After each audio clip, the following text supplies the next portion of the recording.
Forum. And so now okay. So my name is Jaewon Peter Chun. I'm president of World Smart Cities Forum. I'm really happy to have this initiative together with Hoan Kiem District and Hanoi City governments and World Smart Cities Forum based in London, UK.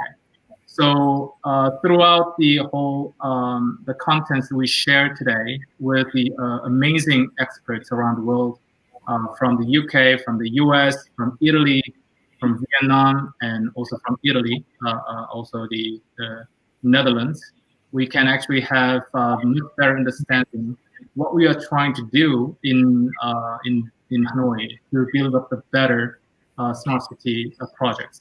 It will be really convincing ourselves that this will be the first Asia's first PPP-based smart city and also innovation-based smart city projects.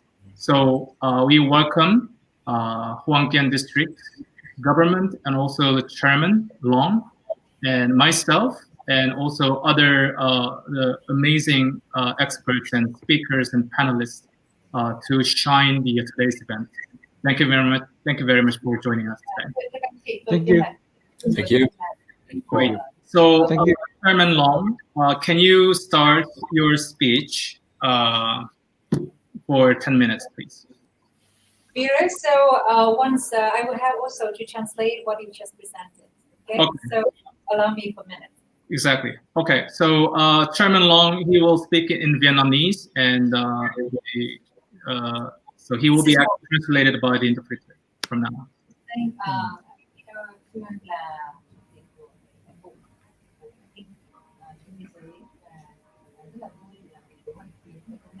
Nay ở phía đầu cầu các đầu cầu chúng ta nhiều nơi trên thế giới từ Anh, Bỉ, Italia, Sĩ, Hà Lan và các chị Việt Nam, chuyên gia Việt Nam. Thì đây là một trong những cái sáng kiến mà làm việc rất là cùng nhau Minh và Hoan Kiem của châu Á trong cái thứ nhất này. Tôi cũng rất là vui mừng trong việc So in the meantime, Chairman Long is ready. We just shared a little information about this webinar. So those who participate in as a guest, you can also send us kind of a question if you have. You can click on the chat room, then you can give us some questions. And also you can watch it from YouTube channel, and it will be all recorded and it will be shared around the world, and you can actually take a look at it right after this one. Thank you.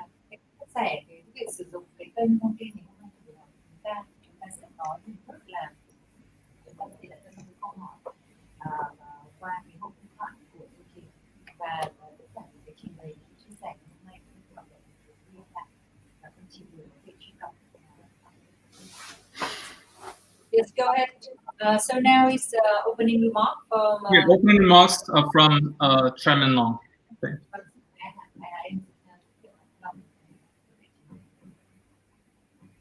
Trước tiên là tôi xin được chào mừng tất cả quốc gia đến từ các quốc gia tới dự cái buổi trao đổi ngày này. First of all, I would like to welcome all the experts come from different corners of the world to this discussion today with us. Ngoài cái ekip mà làm việc của Bộ Làm Tiếng thì hôm nay chúng tôi có mời ông Quang là Phó Giám đốc Sở Thông tin và Truyền thông, và hôm nay ông Liêm Giám đốc Sở có các bạn đến gặp. Apart from our task teams as a Hoan Kiem District, we also invited and we also extend the invitation to different line department of the city. Here with us we have Mr. Quang, who is the Deputy Director of Department of Communication and Telecommunications Information of the city. So Mr. Liam, who's supposed to be here, will not be able to because he has a certain business. He's Director of the UCT. Đầu tiên thì tôi xin rất là cảm ơn Peter Chung đã dành cái thời gian cũng như là đã mời được cho tôi các cái chuyên gia để chúng ta có cái buổi tọa đàm ngày hôm nay. chuyên gia ở các cái điểm cầu khác nhau, ở các múi giờ khác nhau cũng đã dành thời gian quan tâm đến cái nội dung mà chúng tôi rất mong muốn có sự hỗ trợ của chuyên gia. And I would like to thank Peters for bringing all the experts and spending time and sharing your support to Hoan Kiem District. And we welcome all the experts. You are from different time zones of the world and from different places. You will participate into this meeting and to discuss the very important issue for our local governments. Và chúng ta cũng đã rất là cố gắng để vượt qua những cái khoảng cách của Covid-19 để có thể tổ chức một cái buổi tọa đàm này. And we are making efforts collectively to close the gap, time gaps and distancing gap because of the COVID-19 to be able to be here today. Thì tôi cũng xin giới thiệu với các quý vị về cái đặc trưng của quận Hoàn Kiếm chúng tôi cho đến cái thời điểm hiện nay với cái thực trạng mong muốn để xây dựng quận Hoàn Kiếm trở thành đô thị thông minh. And I also want to present to you this current situation of Hoan Kiem, the readiness of Hoan Kiem City, and so that we can discuss the way forward to develop Hoan Kiem District into a smart city. Thì, trước tiên là quận chúng tôi là cái quận trung tâm, quận lõi của khu vực Thủ Đoàn. Anh cứ nói đoạn này. Và ở đây thì là một cái quận có cái kinh tế phát triển rất là mạnh mẽ trên cái diện tích rất là nhỏ, có 5,2 km vuông nhưng mà dân số là 130.000 người, và có trên địa bàn quận thì có 100 là cái nơi mà có rất nhiều cái trụ sở cơ quan của bộ ngành trung ương và trụ sở hành chính của chính quyền thành phố, và là nơi có cái mật độ công trình di tích văn hóa dày đặc, và cũng là nơi có cái tốc độ tăng trưởng thương mại du lịch cao nhất của thành phố. And Hoan Kiem is located in the urban core of Hanoi City, and we are in the very fastest growing hubs of the city with very impacted. We only cover about 5.2 kilometers, however, more than 2,000 inhabitants. And this is a location also as the official from different line ministries, from different central government agencies, as well as the administration of Hoan Kiem. We are also area where center many historic venues. It's a very fast-growing tourism sector. Thế là chúng tôi cũng là một trong những cái đầu mối giao thông quan trọng của thành phố Hà Nội, và cũng là nơi có cái số lượng khách du lịch đến với quận Hoàn Kiếm nhiều nhất so với các địa phương khác. And this is we are also the transportation hubs of the city, as well as we receive the biggest numbers of tourists. Và cái hiện nay thì chúng tôi cũng đã cách đây 2 ngày thì chúng tôi cũng vừa khánh thành cái mạng 5G ở trên địa bàn quận Hoàn Kiếm, là cái địa bàn đầu tiên được phủ sóng của Việt Nam. And 2 days ago, we launched the 5G network. This is the first 5G network in the Hanoi City. Và với một cái mong muốn là ứng dụng các cái công nghệ, đặc biệt là cái kinh nghiệm của các quốc gia, của các thành phố trong cái việc xây dựng đô thị thông minh cho quận Hoàn Kiếm chúng tôi. And we are here with this with the wish to bring in expertise from all over the world on smart city, and we want to learn from your technology as well as your experiences developing the smart cities. Bởi vì nói về đô thị thông minh ở quận Hoàn Kiếm cũng như là ở Việt Nam thì cũng còn rất là mới mẻ. Với thành phố Hồ Chí Minh thì mới có 2 quận đăng ký là xây dựng đô thị thông minh. Nhưng mà chúng tôi cũng xác định rằng là đối với thành phố Hà Nội thì quận Hoàn Kiếm với một cái đặc điểm như tôi đã chỉ về ở trên, thì và hai nữa là chúng tôi cũng hướng vào đối tượng đó là dân số trẻ của quận và mong muốn trở thành cái quận nghệ thuật cũng như là quận sáng tạo của thành phố Hà Nội. Thì với các cái điều kiện để phát triển thành quận thông minh là một trong những cái điều kiện quyết định để thay đổi kinh tế xã hội của quận Hoàn Kiếm. And we talking about the smart cities, Hanoi, as well Ho Chi Minh City and Vietnam. We are at a very early stage. Even in Ho Chi Minh City, only 2 districts of Ho Chi Minh City registered to becoming smart city.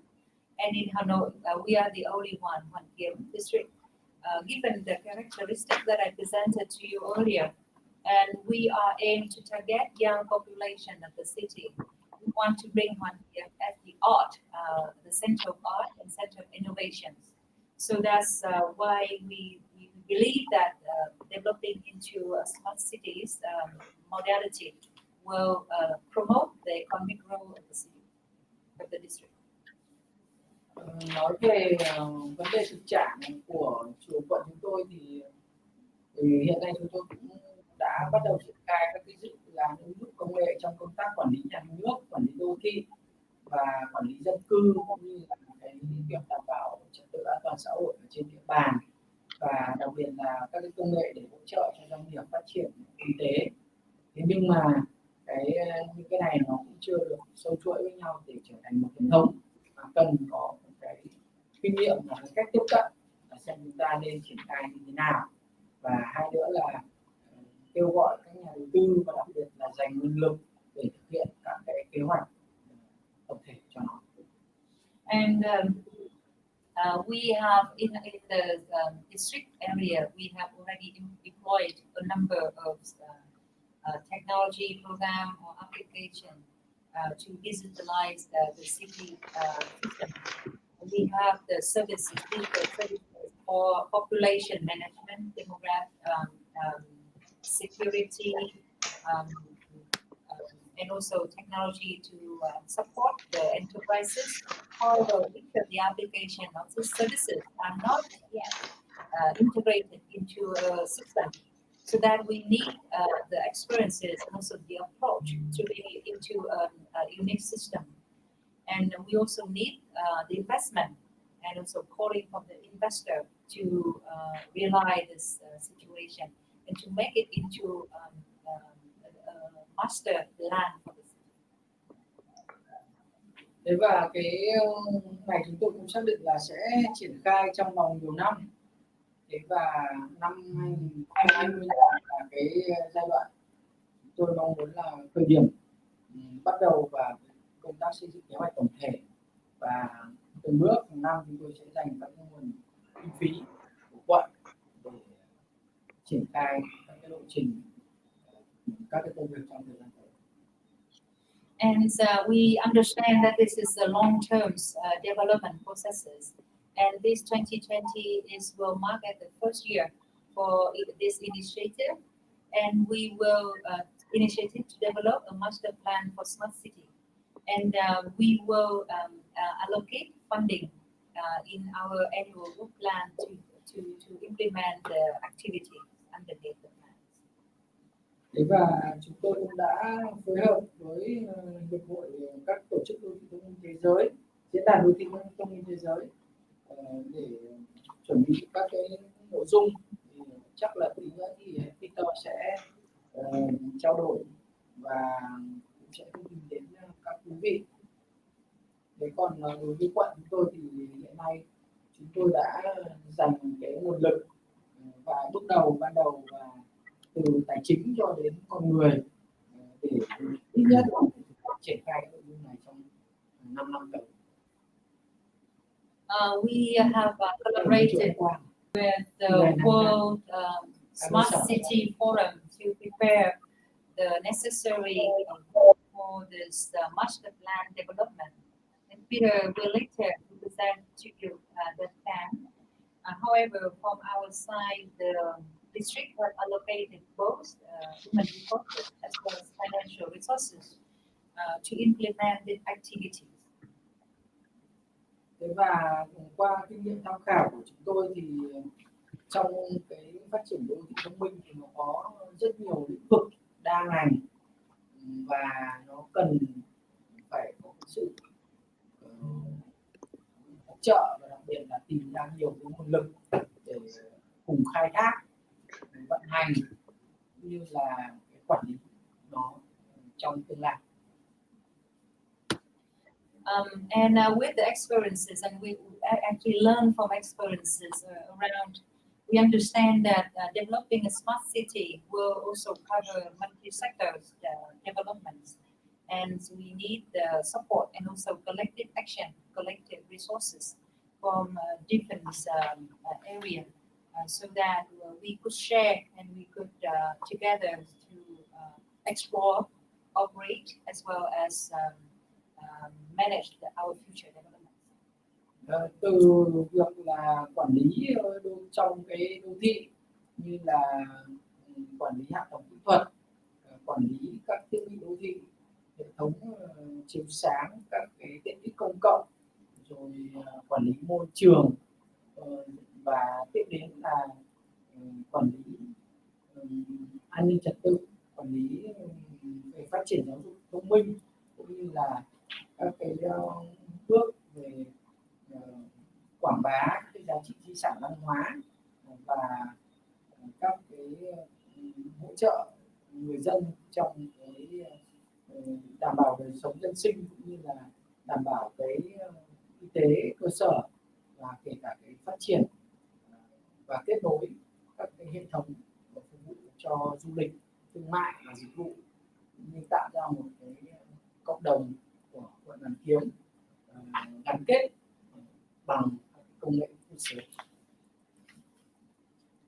And we have, for example, what we mean by management in the smart city would also kind of include the management in terms of technical infrastructures, public utility, lighting, environment protection, security, education, smart education, and as well as promoting our heritage, cultural values, and as well as supporting the community and resident citizen of the city for livelihoods, to manage grassroots level health system, and develop a kind of connecting system for tourists, trade, and other sector, and also to create a connected community of the district, Hoan Kiem District. Thế và chúng tôi rất là mong muốn rằng qua cái buổi hội thảo trực tuyến ngày hôm nay thì chúng ta cũng sẽ giúp cho quận Hoàn Kiếm chúng tôi thống nhất được những cái nội dung. Trước tiên là chúng ta để xây dựng được cái kế hoạch tổng thể và các cái bước lộ trình triển khai các cái công việc trong thời gian tới, và đặc biệt là cái qua cái ý kiến của các chuyên gia cũng sẽ giúp chúng tôi có được một cái lộ trình và các cái bước công việc phải làm như thế nào để chúng tôi có thể bắt nhịp, cũng như là áp dụng được ngay những cái giải pháp và nó phù hợp với cả cái điều kiện hoàn cảnh kinh tế của chúng tôi trong giai đoạn hiện nay. And so we would wish that through this webinar today, what we discussed will help the district of Hoan Kiem to start working on first the master plan for the smart city for district, and second to kind of derive the implementation step. This is through the expert opinions will help us to understand what step we need to take in the future, and also what we could apply immediately, and so that we can have a clear understanding of the step as well as solution for that are kind of aligned and also suitable to our context. Và tôi một lần nữa xin được rất là trân trọng cảm ơn sự có mặt của tất cả mọi người tại các điểm cầu, và một lần nữa cảm ơn Chun và anh Đạt đã hỗ trợ cho quận Ninh Kiều chúng tôi trong thời gian vừa qua. And once again, I really appreciate the participation from experts from around the world, and thanks Peter Chun as well as Mr. Dat and Quang from UN Habitat, who provided continuous support over the past time for us. And now I'd like to also invite all of you from different part of the world to speak. Và rất mong muốn được gặp trực tiếp mọi người tại Hà Nội sau khi chúng ta kiểm soát được COVID-19. And also just want the message that I really want to meet with you in person once the condition of COVID-19 is well controlled. Xin nhường lời cho anh Peter Chun. Now, Peter, your turn, please. Hi, Peter, please. You are mute. Why am I mute? Okay. Thank you very much for your wonderful remarks from Chairman Long. So I really appreciate your remarks. And as you said, this is actually the groundwork we can actually build up together to create the better smart cities for Hoan Kiem District in Hanoi in the near future. So now we actually signed the MOU on the mandate agreement back in July. So we can actually show our mandates contracts. Then I think that maybe for chairman is too far from the screen. I can't really see that, and I don't know what to do. Như là anh Peter rất là cảm kích với những cái lời mà thay mặt và những lời. Yeah, you can come to this camera. I'm sorry, this của anh mà some crazy stuff. để mà chúng ta Mọi người có nhìn rõ? Can you Okay, see? so I'm sharing this one too. So we are actually signing the mandate agreement between Hoan Kiem District Hanoi and this forum. And you guys actually applause this. We'll be the panelists. Thank you very much. Thank you. Mọi người thông cảm vì tôi không phải là nhà quay phim chuyên nghiệp đâu, mà là có thể căn chỉnh ống kính của tôi lắm. Apologize for the vision, so for visualize this paper, because I'm not the cameraman, so actually the angles may not clear enough for you. I know it's really hard to. Mặt sau của. And this is a back page of the MOU. Yep. Lúc này thì tôi sẽ scan và gửi cho mọi người. So for this, we will scan this document and send over to you. Yep, we did. Thank you very much. Very much from your efforts and sincere collaboration with us, and I'm really sure that that we can actually build up one of the best smart cities around the world in Hanoi. Thank you very much. Cảm ơn sự hợp tác cũng như là cái nhiệt tình từ phía chính quyền của đô thị của thành phố, và tôi tin rằng đây là cái mô hình mà chúng ta cùng nhau xây dựng được cái kiểu mẫu về một công nghệ của trường. Okay. So now, next up, I'd like to introduce a very important person who is representing of the UK government. His name is Mr. Jawad Sadar. He is a future cities and a prosperity specialist of Department for International Trade of the UK government. Chúng tôi xin giới thiệu một cái nhân vật đấy là anh. Brilliant. Thank you, Peter. I'll quickly share my screen because I will present a presentation, a short presentation with our guests today. All right, Jawad, you're gonna actually share the screen, right? Yeah. Can you see that? No, I don't see it right now. Anh ấy sẽ chia sẻ màn hình. Go ahead. Yep. Yep. Brilliant. Thank you.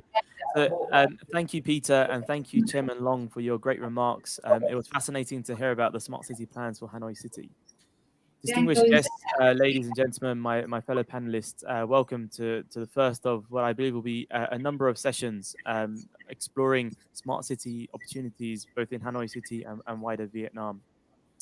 I am delighted to be here today to witness the launching of the MOU between the World Smart Cities Forum and Hanoi Hoan Kiem government. Vietnam's digital economy was the second fastest growing market in Southeast Asia in 2019. With latest figures for this year showing over 14 billion US dollars of trade already. We're expecting the Vietnamese digital economy to peak at almost 52 billion USD of trade per year by 2025. This is a fantastic opportunity for joint UK-Vietnam initiatives, including within smart cities. The UK is a world leader in innovative application of technologies across all sectors, particularly smart cities. We have been active in the deployment and development of commercial applications of smart cities since the late 1990s. And the UK has been at the forefront of digitizing government services and promoting open use of data at both the national and local level, positioning the UK as a world leader in the development of smart cities. And this is increasingly relevant to Vietnam. Smart cities have begun to see similarly exciting growth in recent years within Vietnam. And now with the participation of the London-based World Smart Cities Forum and partners XnTREE and Archive Labs, this project will serve as a vital milestone for Hoan Kiem's smart city development. The project will bring new waves of British expertise and global investment to the city. There are already ample examples of UK-Vietnam collaboration on smart cities. One of the more prosperous ones is the Prosperity Fund Global Future Cities program that I am personally working on myself, which is a great example of collaboration between the UK and Vietnam. We are working with our delivery partners, Mott MacDonald, UN Habitat, and authorities in Ho Chi Minh City to design a smart ticketing system for the public transport network in the city, and to also help the city authorities develop a digitized inventory of their drainage system across the city. So, who are the Department of International Trade? So, DIT are representative of the UK government and helps businesses from within the UK export out of the UK and also drive inward and outward investment. We help negotiate trade deals, we champion free trade, and we help secure the UK and global prosperity by promoting and financing international trade and investment. We have offices globally in most cities across the globe. And we have representatives who cover all sectors of the global economy. Within Vietnam, we have a very well-established team that includes a dedicated team working on technology and smart cities. And the team in Vietnam help both UK businesses access opportunities within Vietnam, and now increasingly helping Vietnamese businesses, both startups and SMEs who have innovative products, access the UK market and potentially open up offices within the UK to be able to access opportunities across the UK and then to position their global headquarters within the UK.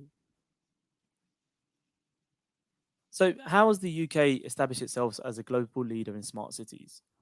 This has been achieved through the pivotal role played by the UK government as the funder, coordinator, and regulator of the market.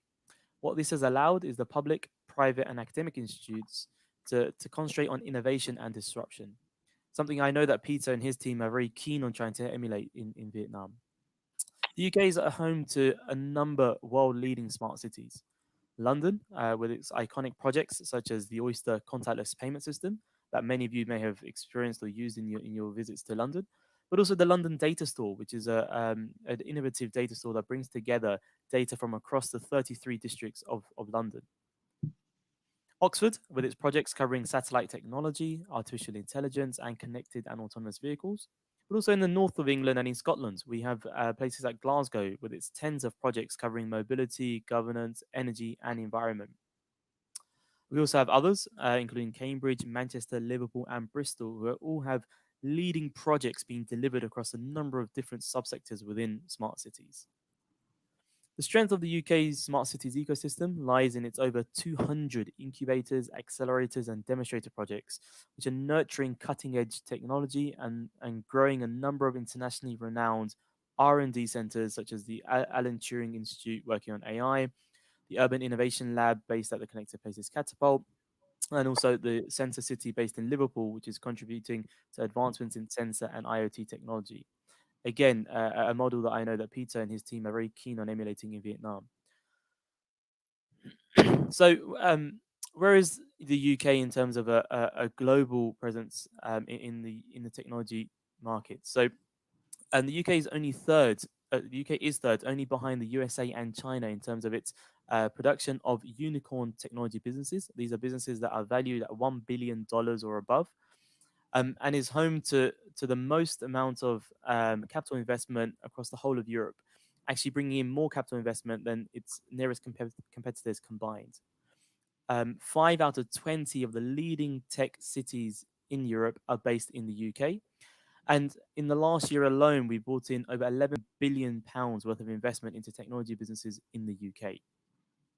So what does this mean? This allows the UK to specialize in all subsectors that make up smart cities. So smart governance, smart mobility, smart healthcare, urban planning, infrastructure.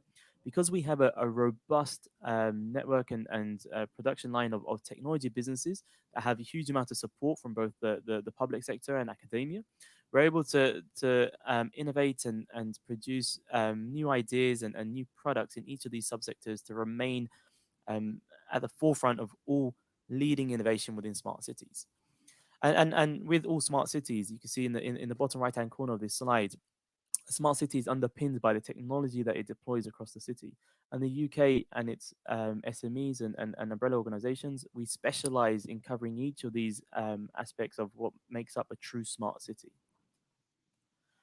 So I'm going to just speak about 3 key subsectors where the UK is specializing globally, and where we can work together with organizations in Vietnam, both public and private, to develop further technologies and to deploy some of these cutting edge technologies that are being used within the UK and Europe and North America to be then used in Vietnam and wider Southeast Asia. So within mobility, the UK has one of the most well advanced and innovative transport networks globally. In some of our cities, including London, we have a fantastic multimodal transport network, which is supported by cutting edge technology that uses contactless payment systems and rider or journey planning systems. So London was home to the first privately owned and the most successful privately owned mobility as a service provider, City Mapper, which has now branched out to work in numerous smart cities globally. The UK as a technology and smart city solution provider is now helping cities globally address issues that have emerged out of the global pandemic, with lower ridership levels on public transport and the need to adhere to social distancing and other pandemic-related regulations.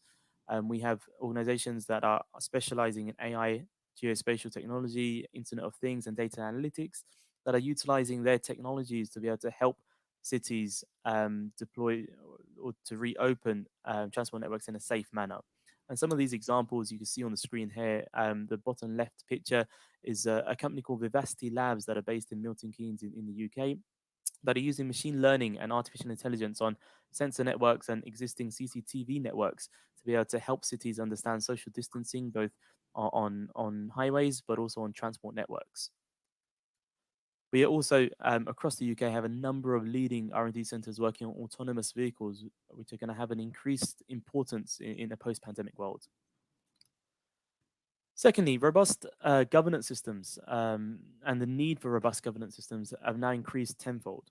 Cities with integrated data platforms, bringing together multiple data sources, are those that are best placed to recover fastest from the pandemic and the global economic crisis we find ourselves in.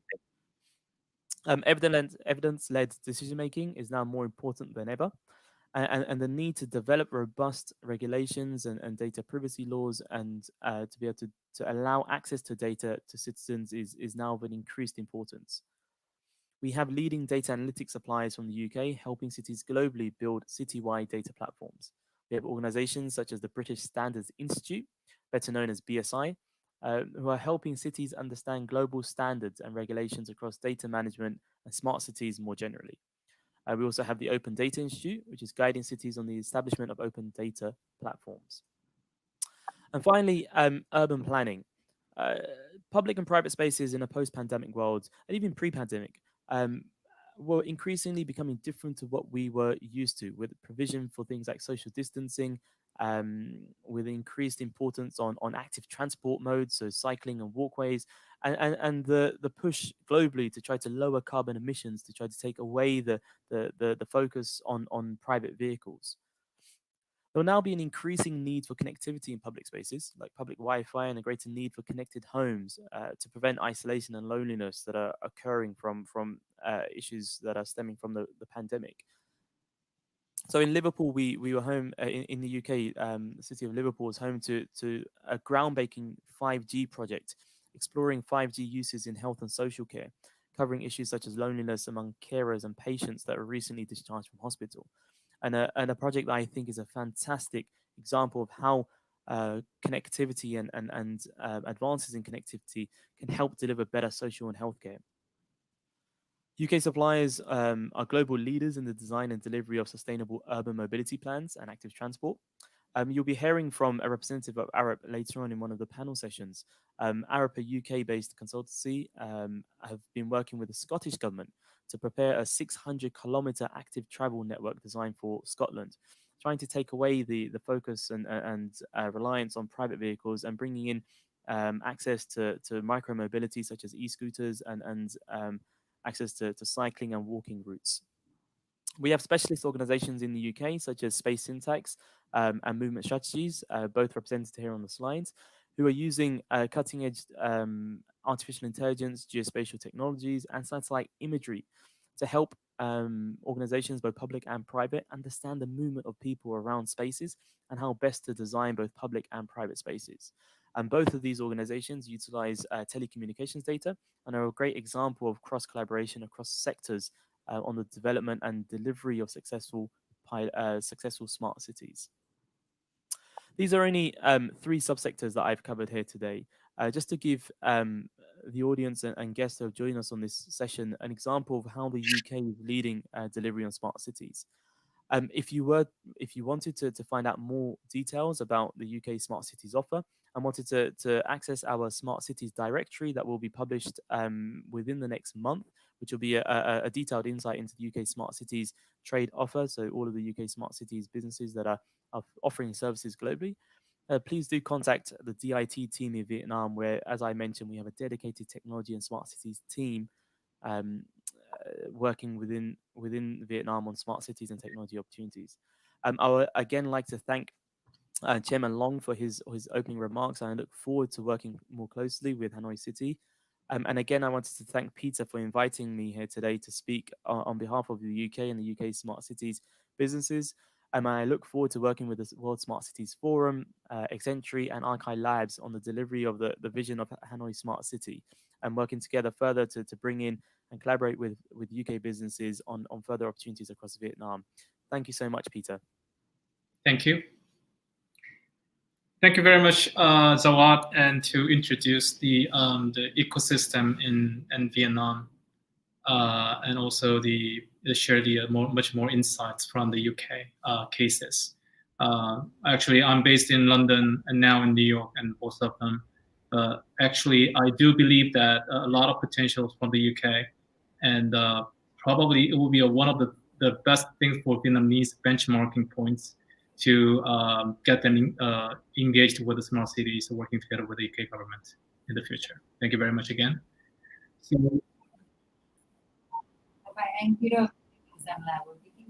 Okay, so I'd like to talk about the vision of Hanoi Smart City from now. Will be about the basic concept of smart cities in Vietnam. So from the objective perspective, the smart city project launched here in Hoan Kiem District in Hanoi will be the Asia's first global PPP-based smart city, I believe.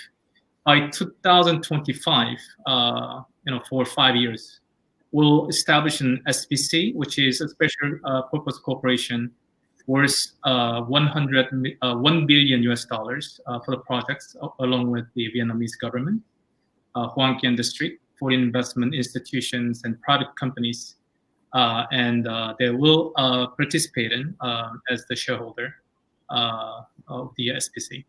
The entire master plan will be handled by us and with Smart Cities Forum Consortium and the Hoan Kiem District Council. And the basic concept master plan will be completed by the early next year, which is we're anticipating around January or February. And the implementation level of the smart city will be completed at least by the end of September next year. Vietnam has a population of 100 million people, and Hanoi has about 9 million people as a population. It is a young country where over 70% of the total population is young and is the fastest developing countries in the world with an annual economic growth rate of 7%, which is the number one, fastest country in East Asia. I know Bangladesh is actually leading the fastest economic growth rates in Asia, but Vietnam has much more potential in terms of in every aspect. Yeah. Therefore, Hanoi in is expected to serve as a for industrial and environmental innovation over the next 10 years. So let me share with the this.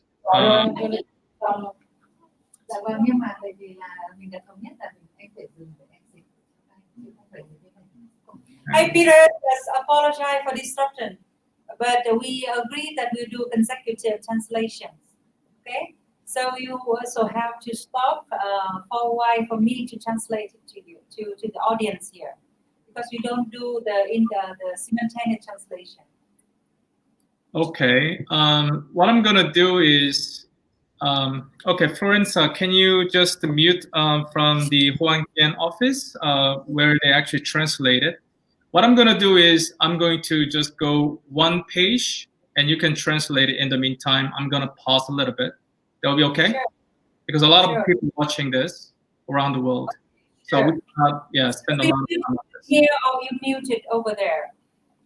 Yeah, so actually the studio will actually mute your side. You can actually translate Okay. to Tremolo. Okay? Okay, so let me translate what you presented earlier prior to the vote. Every page, one page. So I'm gonna actually speak one page. So I'm gonna actually just pause a little bit. Then you can translate to him. All right? Thưa các anh chị là đối với cả cái kỳ vọng của chúng tôi là đơn vị sẽ giúp thằng Kiều. Florence, can you mute? Can you mute? Okay. All right. So let me just briefly. Just hang on a second.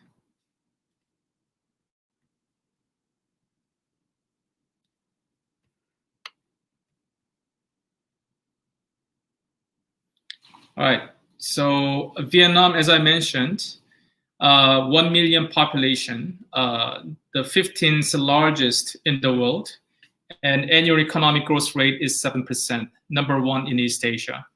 Land size is also the 15th largest in the world. It's a very long country from the north and to the south. And PPP-based GDP is $770 billion US, which is 35th largest in the world. And I think I believe that it will be really, really fast. At the same time, the Vietnamese government and also from our perspectives that there might be lots of different angles of the smart city themes will be applied in entire Vietnam, which is a smart living, safety, smart mobility, data and blockchain, smart energy, smart healthcare, smart education tech, and clean tech and waste management. Can you translate to Chairman Long, please?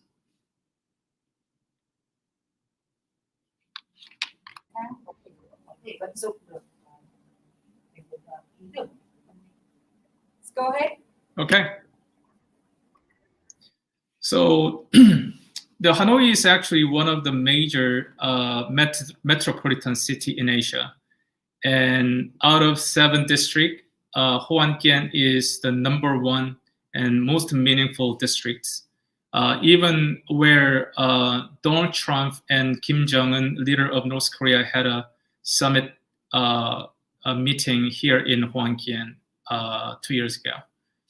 And even though the total population is only around 150,000 people, as you can see, annual visitors to this area is more than 20 million people. So it's #1 district and #1 spot for Hanoi for the tourists around the world.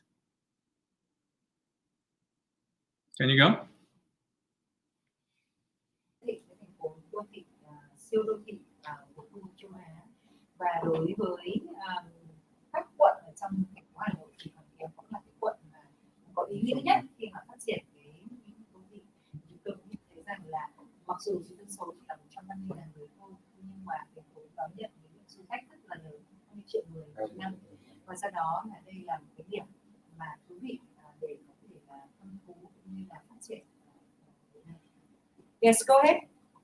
So the philosophy of concept is very simple and will be a huge impact on the innovation and basically on people, because we way more people to build the smart cities. Because this project will be based on brownfield, which is actually urban regeneration, rather than the developing the whole new entire city.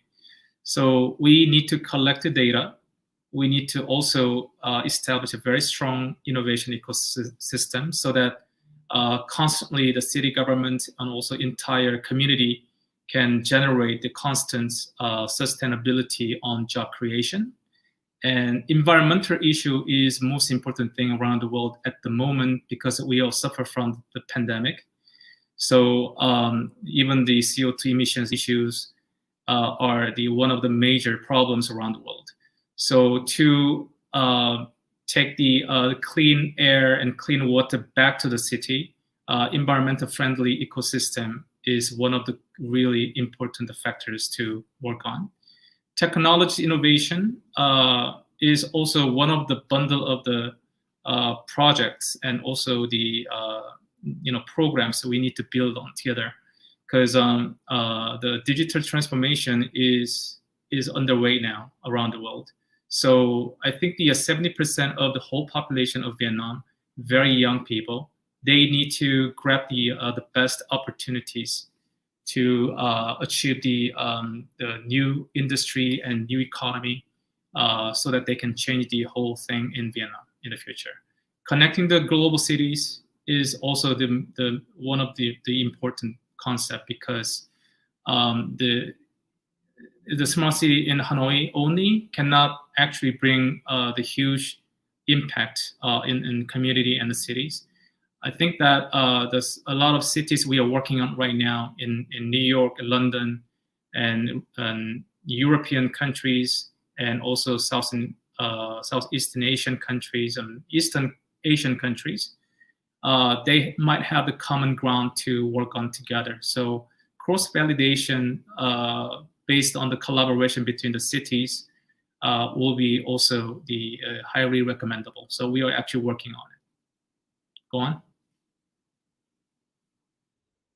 Hiện nay chúng tôi cũng vì đây là cái lý thuyết mà để xây dựng của thông minh của chúng ta ở đây rất đơn giản, nó dựa trên hai cái vấn đề. Thứ nhất là tác động của đổi mới sáng tạo, và thứ hai là tác động đối với con người là trung tâm. Đây là những cái căn bản để có thể phát triển đô thị. Và chúng ta để làm đó thì chúng ta cần phải thu thập dữ liệu. Chúng ta không và chúng ta cũng phải xây dựng hệ sinh thái để hệ sinh thái về đổi mới sáng tạo. Vì bởi vì có được cái việc này sáng tạo sẽ giúp cho việc là gia tăng cái việc làm cũng như là giải quyết những cái vấn đề rất là nan giải, cũng như là hiện nay cái thức chẳng hạn đối với thành phố đấy chính là vấn đề liên quan đến môi trường. Ví dụ chẳng hạn chúng ta đang trong giai đoạn hiện nay là ảnh hưởng của dịch bệnh chẳng hạn, hoặc là những vấn đề môi trường khác cũng là những vấn đề toàn cầu, ví dụ như phát thải của nhà kính. Thì vấn đề mà đem lại một cái bầu không khí sạch cũng như là một cái môi trường nước sạch là một vấn đề rất là then chốt và một cái yếu tố vô cùng quan trọng. Bên cạnh đó thì chúng ta cũng cần phải xây dựng một cái chương trình đổi mới sáng tạo công nghệ mà sẽ cần phải được xây dựng. Chúng ta sẽ xây dựng những cái nền tảng chuyển đổi số và chúng tôi hướng đến những cái tầng lớp dân số trẻ để cho họ có thể nắm bắt được cơ hội phát triển. Và một điều quan trọng là chúng ta có thể có một kết nối với các thành phố trên toàn cầu và để xây dựng để có thể tạo ra được những hoạt động. Thì chúng tôi cũng đang làm việc với rất nhiều thành phố trên thế giới hiện nay, ví dụ như là ở châu Âu, ở Anh, ở Bắc Mỹ, ở Đông Nam Á. Thì cái vấn đề là chúng ta đều có vấn đề rất là chung, chia sẻ những vấn đề chung, và sau đó thì cái việc là chúng ta phải có sự việc chéo giữa các thành phố cũng là những cái vấn đề mà chúng tôi rất khuyến nghị. Thank you, Peter. Go ahead, please. Okay, so I'm going to be really quick from now on. So this is actually a chart of special purpose corporation. So we are raising fund about $1 billion for the next 5 years. But this is very important because we are actually including the much more functions and rights into expand their business from private sector. So about 70% of the fund coming from the private sectors around the world, and to be a part of the stakeholders of a special purpose company, SPC. And about 30% coming from the government, from Hoan Kiem District Council, and with Hanoi City government, and also collaborations with Asian Development Bank or World Bank Group around the world. Go on. Cái rất là quan trọng của cái mối quan hệ hợp tác của chúng ta ở đây, chúng tôi có cái nhiệm vụ là trong 5 năm tới sẽ thực hiện tài chính, và cái nhiệm vụ huy động là 1 tỷ đô la, 75% trong vòng 5 năm tới có 75% trong cái nguồn tài chính này từ các khối tư nhân, và họ sẽ trở thành một đối tác, một bên liên quan rất là quan trọng của cả cái này. 20% còn lại sẽ là những cái nguồn tài chính đến từ các cơ quan công, ví dụ chẳng hạn từ chính quyền thành phố, từ cái cộng đồng nhân dân của quận, vân vân, và có thể là có sự hợp tác với những cái đơn vị tài chính quốc tế, ví dụ như ADB ở châu Á, cũng như hoặc là có thể là ngân hàng thế giới. Yes, please go ahead. Okay, so this is actually the TBD on budget allocation.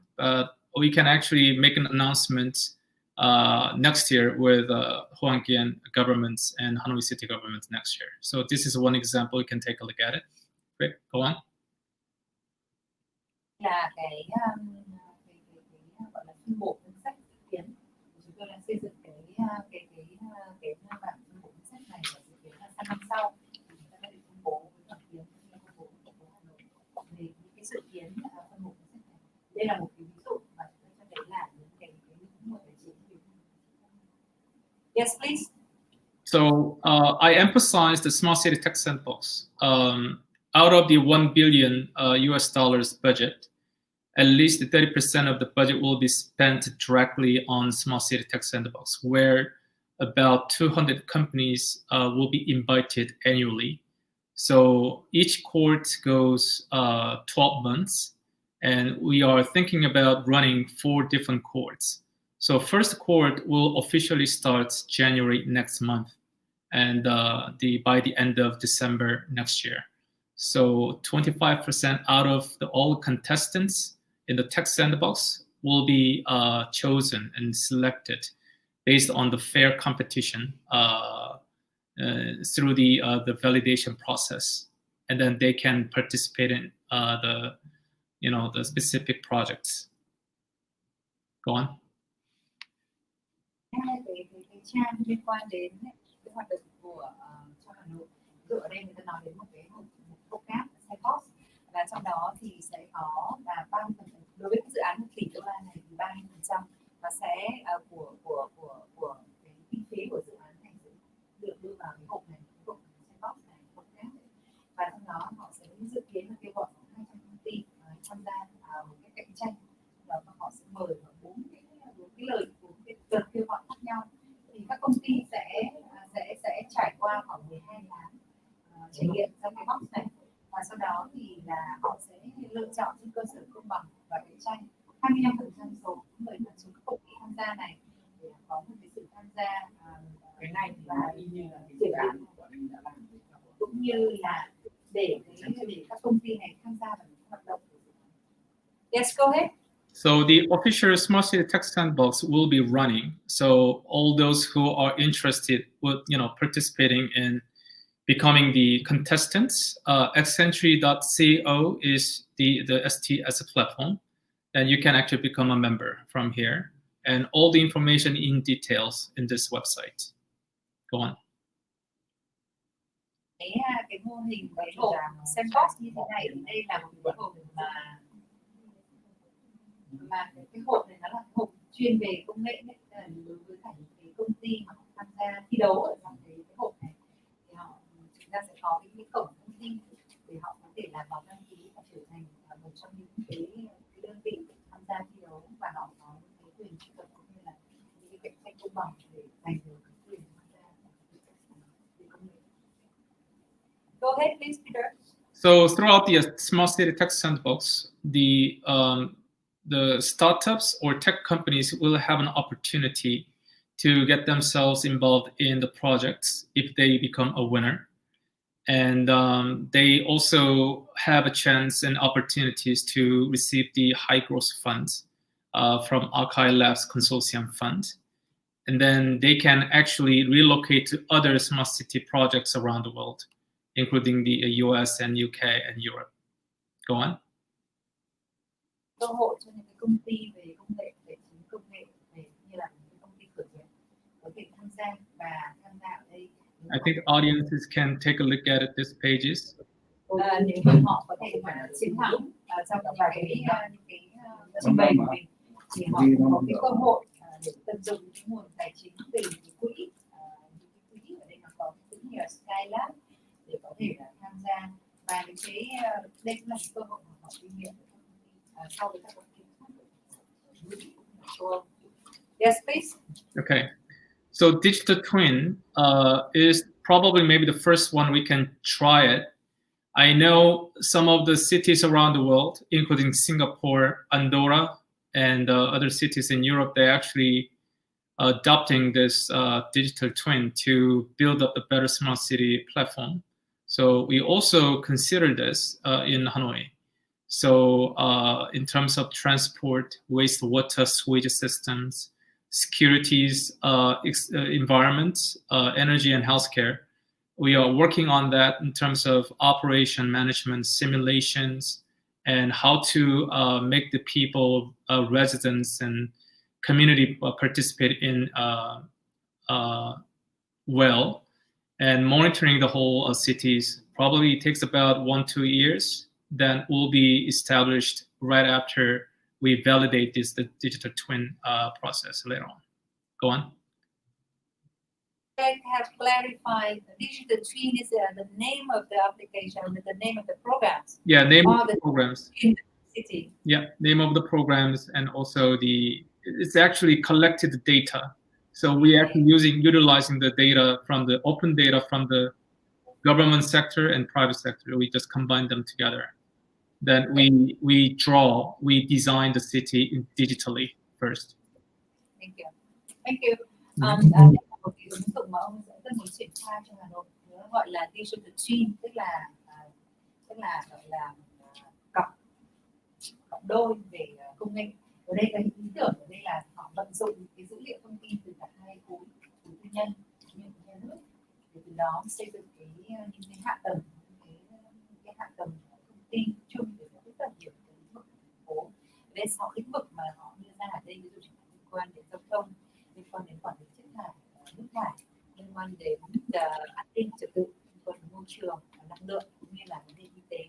Thì đây là những cái mô hình mà chúng đã áp dụng ở một số các thành phố ở trên thế giới, ví dụ như Singapore và một số nơi khác, và chúng tôi cũng muốn áp dụng mô hình ở Việt Nam trong thời gian tới. Yes, please. So as you can see, smart city based on urban regeneration, you're not going to actually physically see that entire smart city, from your eyes. I doubt that. Probably 70% of the smart city function, you're not able to see it. Only 30% will be visible in the city. Those are also important too. I think that if you travel to Hanoi, most of people riding the motorbike, I think there are maybe more than 4 million scooters running around the city. Mostly they're run by diesel and gasoline, and which actually produce lots of bad air pollution in the sky of Hanoi. And also based on the fast economic growth in Hanoi, you can see that lots of construction sites, which also produce a lot of dirt from those sites. So we are actually working on how we just switch the existing model of the motorbikes into electricity bikes. But we're not only introducing electricity bikes, it should be actually come as a bundle in terms of sensors, IoT devices, and EV charging stations, battery charging stations, and it's all cloud systems and securities. It should come all together. So we are actually, providing this kind of concepts, and everybody can see it. And also we can switch some specific area of Hanoi as the P2P energy platform. And everybody suffer from the COVID-19 these days, and it will actually just last longer. This prevent COVID-19 prevention gate will be also installed at the corner of the cities as well. And Elon Musk's Hyperloop kind of type of things will be also recommended in Hanoi, but we're not actually conveying people one point to another. Instead, we are conveying the freight, parcels, any kind of the supply chains we can actually consider. Go on. Đây là một sự liên quan đến cái điểm gọi là tái sinh đô thị. Nhiều những vấn đề liên quan đến cả tái sinh của đô thị, ta không nhìn thấy một mặt tường đến 39 điểm và cái phần rất nhỏ cho khoảng 30%. Ví dụ chẳng hạn như chúng ta có cái sự chuyển đổi hiện nay dân số của thành phố đi rất nhiều bằng xe điện và xe máy và phát thải, ví dụ như là dầu chạy bằng ga, khí hoặc là dầu và nó tạo ra những ô nhiễm trong không khí. Thì chúng ta cũng có những cái hoạt động ví dụ chẳng hạn về xây dựng tạo ra rất là nhiều bụi vân. Thì chúng tôi cũng đang làm xây dựng những cái hệ thống và để chuyển đổi từ ví dụ từ xe gắn máy xây dựng chuyển đổi từ xe gắn máy sang xe điện. Nhưng mà vấn đề không chỉ là cung cấp cái xe điện hay không, mà chúng ta phải đưa ra những giải pháp cụ thể.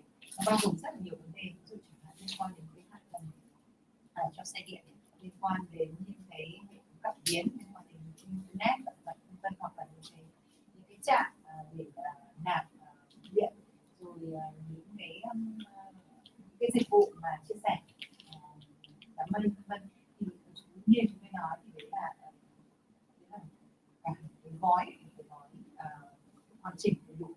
Chúng tôi cũng kiến nghị nghiên cứu những cái áp dụng ở những cái điểm cụ thể hoặc là ví dụ liên quan đến tạo ra cái cổng mà ngăn ngừa Covid để tạo ra quyết định đến này ví dụ mà có thể là hướng theo dịch vụ hoàn thiện.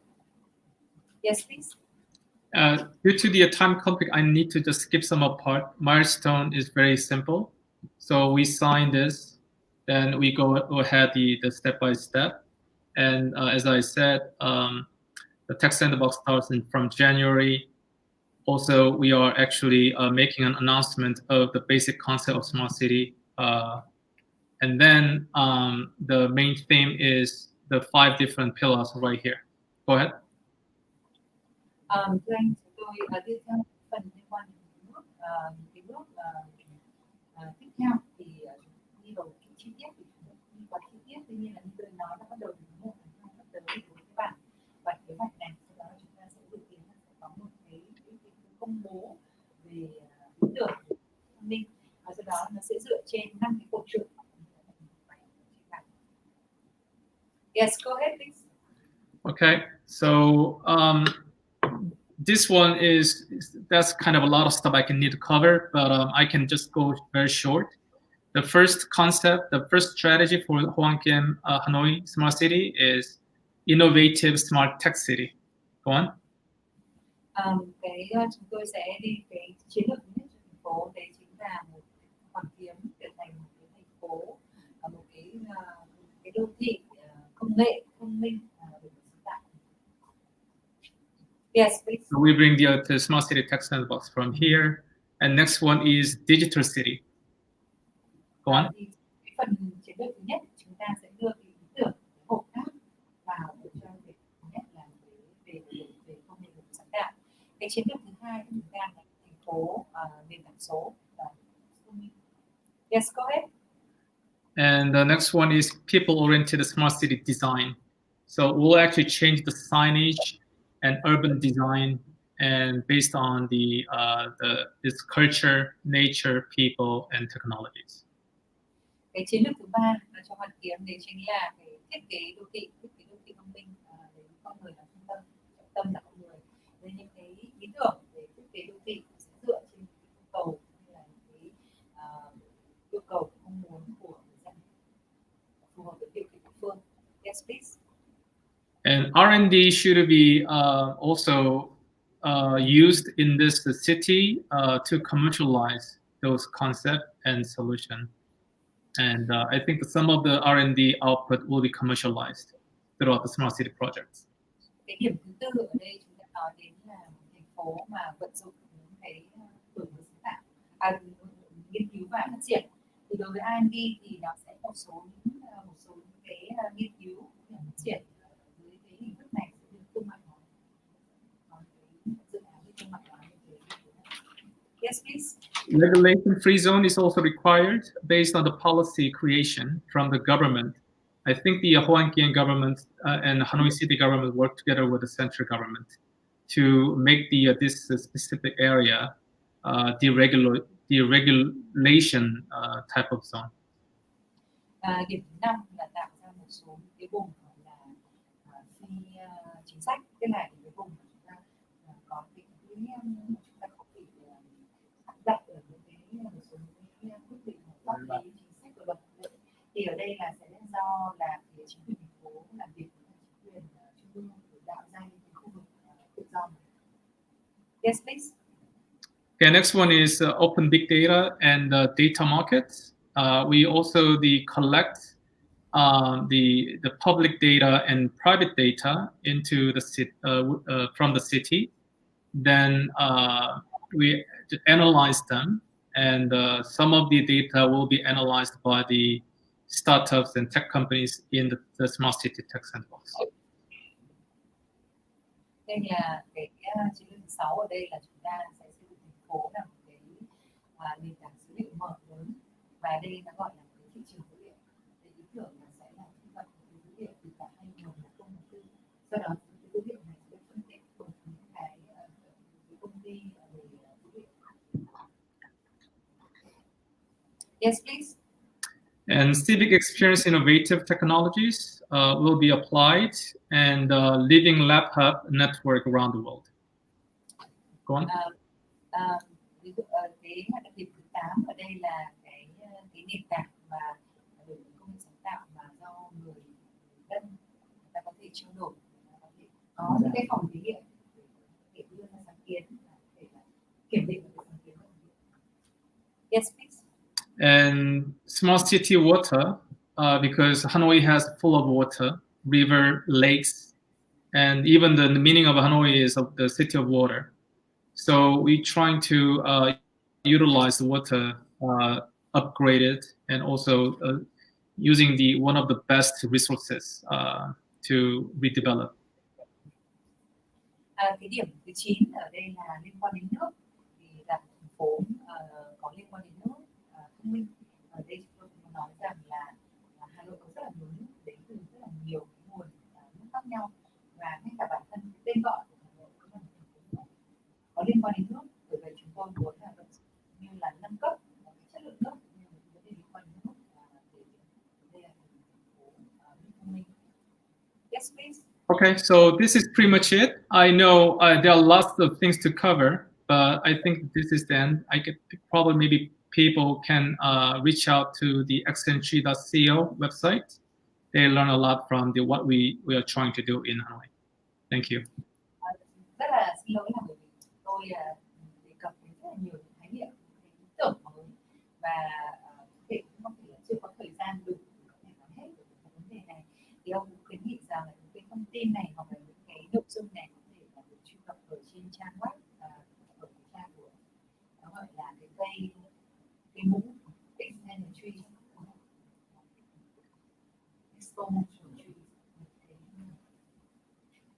Okay, Yes, thank you very much. So now we're showing the video for what we do in short. Florence, can you turn on the video clip, please? Every single minute, 259 babies are born. By 2050, the world population will reach 10 billion, entering an era of drastic environmental challenges, depleted natural resources, and overpopulation. By 2050, 75% of the world's population will live in cities that are increasingly connected and powered by smart technologies. How do we prepare? We embark on an arc to sail to the future, an era of smart cities to enhance the quality of life through technologies. Archi Labs is a smart city investment company facilitating smart city projects by developing master plans and raising funds from the private sector. Our mission is to provide a lasting, progressive and inclusive system for the betterment of people's lives and their environment. Our services are smart city master planning and establishment of special purpose corporations, smart city tech sandbox, sourcing technology and implementing innovation, investing in tech startups in Tech Sandbox, with 6 focused categories of solutions: smart building, water, security, smart living, waste management, mobility. We have a strong network and affiliations with global leading entities. World Smart Cities Forum, the global platform for high-level discussion and cross-sectoral collaborations for smart cities, based in London. XnTREE, one of the leading global tech accelerators that has nurtured more than 300 startups and 10 unicorns. With strong founding members, we are strategically supporting the master planning of 7 regions across 3 continents: Europe, Asia, and America. Our innovation ecosystem includes the government, startups, investors, R&D institutes, and academia, making Archi Labs the one-stop shop to strategize, fund, build, and operate smart cities.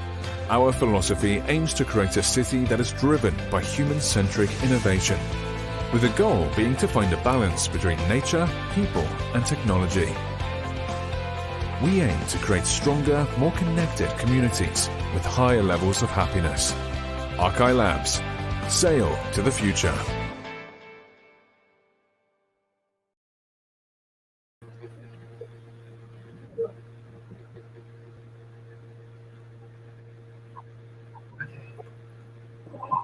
Hello. Hi, good afternoon, everyone. Oh, good afternoon, good evening, good morning. How's everyone doing? So right now we're going to be moving on to, I think, hopefully the most exciting part for today. I'd like to welcome all the distinguished guests, chairman, and all of our expert panelists that are slowly starting to join us. We're going to have 2 panelist sessions. We're going to have Group A, which is going to be focusing on sharing smart cities, and Group B, which we're going to have later at 12 p.m. UK GMT time, and focusing on innovation cities. So once I have all the panelists here, we will do a quick brief introduction, and then we'll start heading into everything. I think we're still waiting for 2 more. But shortly. But I think what we could do is we could start off now, and then we can kind of do introductions. But I'm joined here by Mr. Kwang from UN Habitat, Assad, Xiao, and Bryce. I think. Okay, excellent. I think that's pretty much everyone. So Bryce, do you want to? Can everyone hear us? Okay. We can hear you. Excellent. Hi, so let's start off with introductions. So my name is Jas Rowley. I am the General Manager of World Smart Cities Forum here based in London.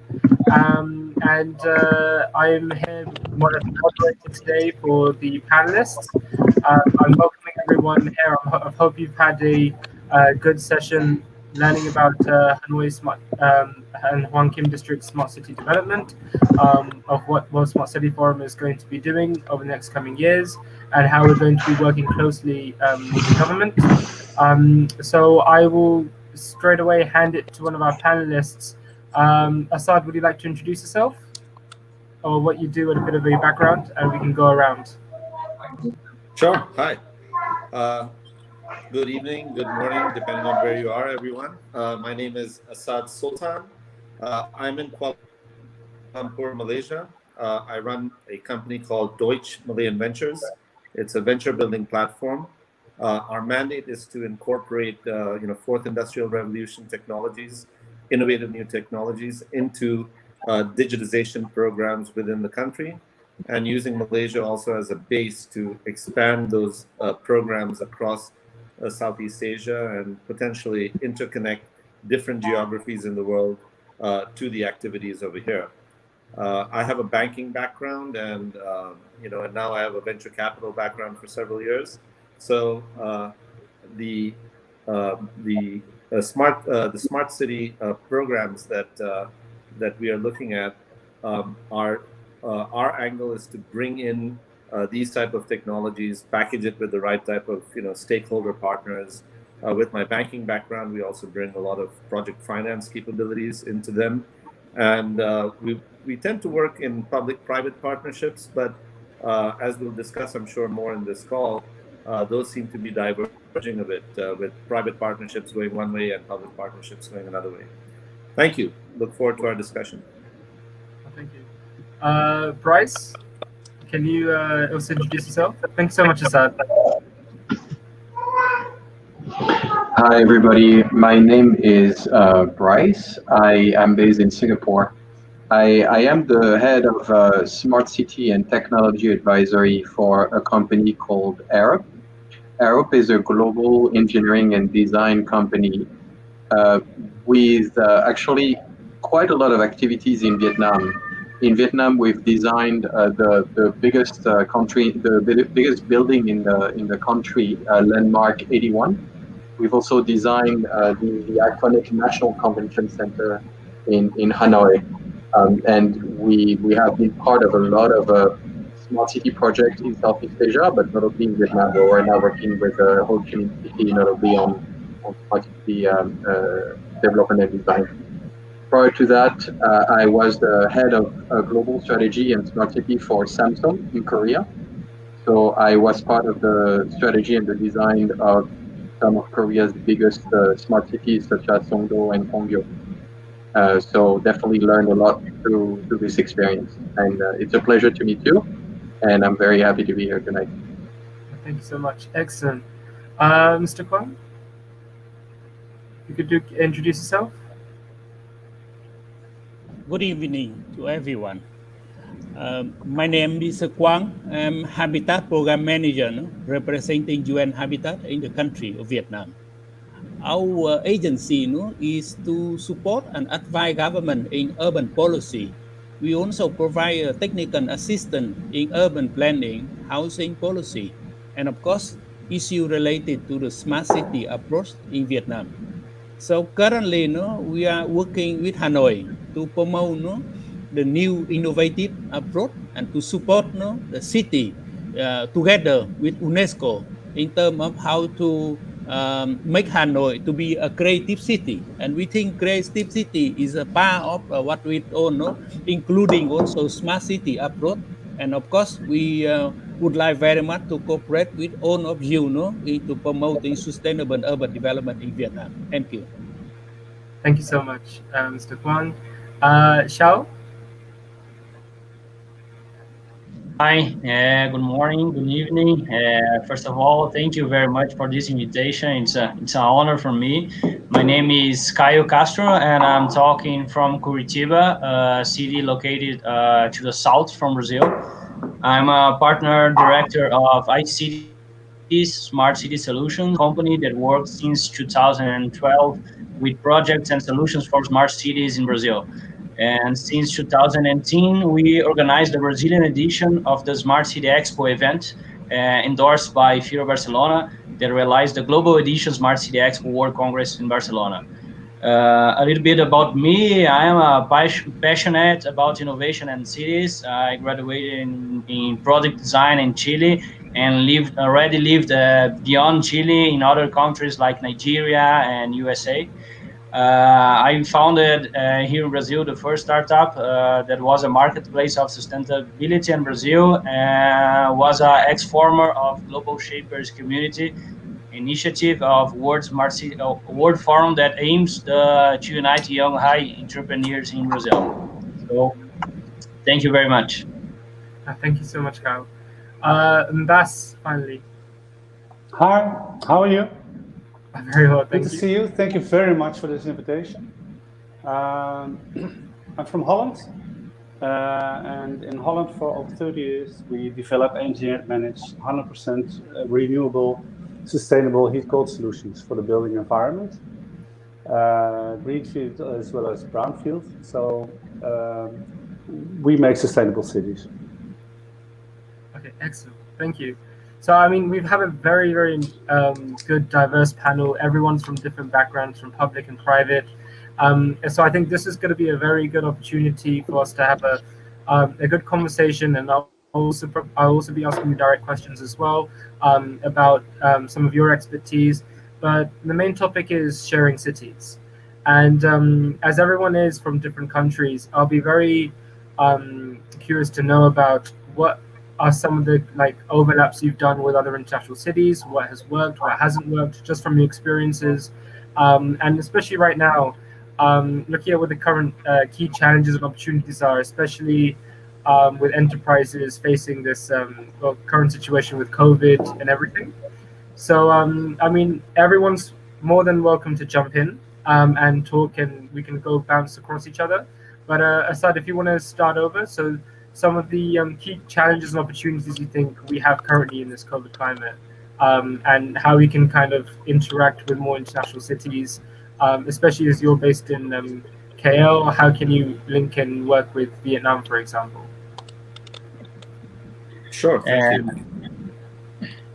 Yeah. Well, certainly, I mean, the most obvious challenge that we all face during the coronavirus crisis was the lack of internationalization, the closing of borders, and that has restricted a lot of the cross-border activity that we all were, kind of active in up to that point. It also forced so that's been a huge challenge. And as far as linking, one hub to another hub, this interconnectivity, I think, has been challenged somewhat by this current crisis. But on the flip side, there is an opportunity. I mean, enterprises have been forced, they've been catalyzed and accelerated their move towards digital platforms.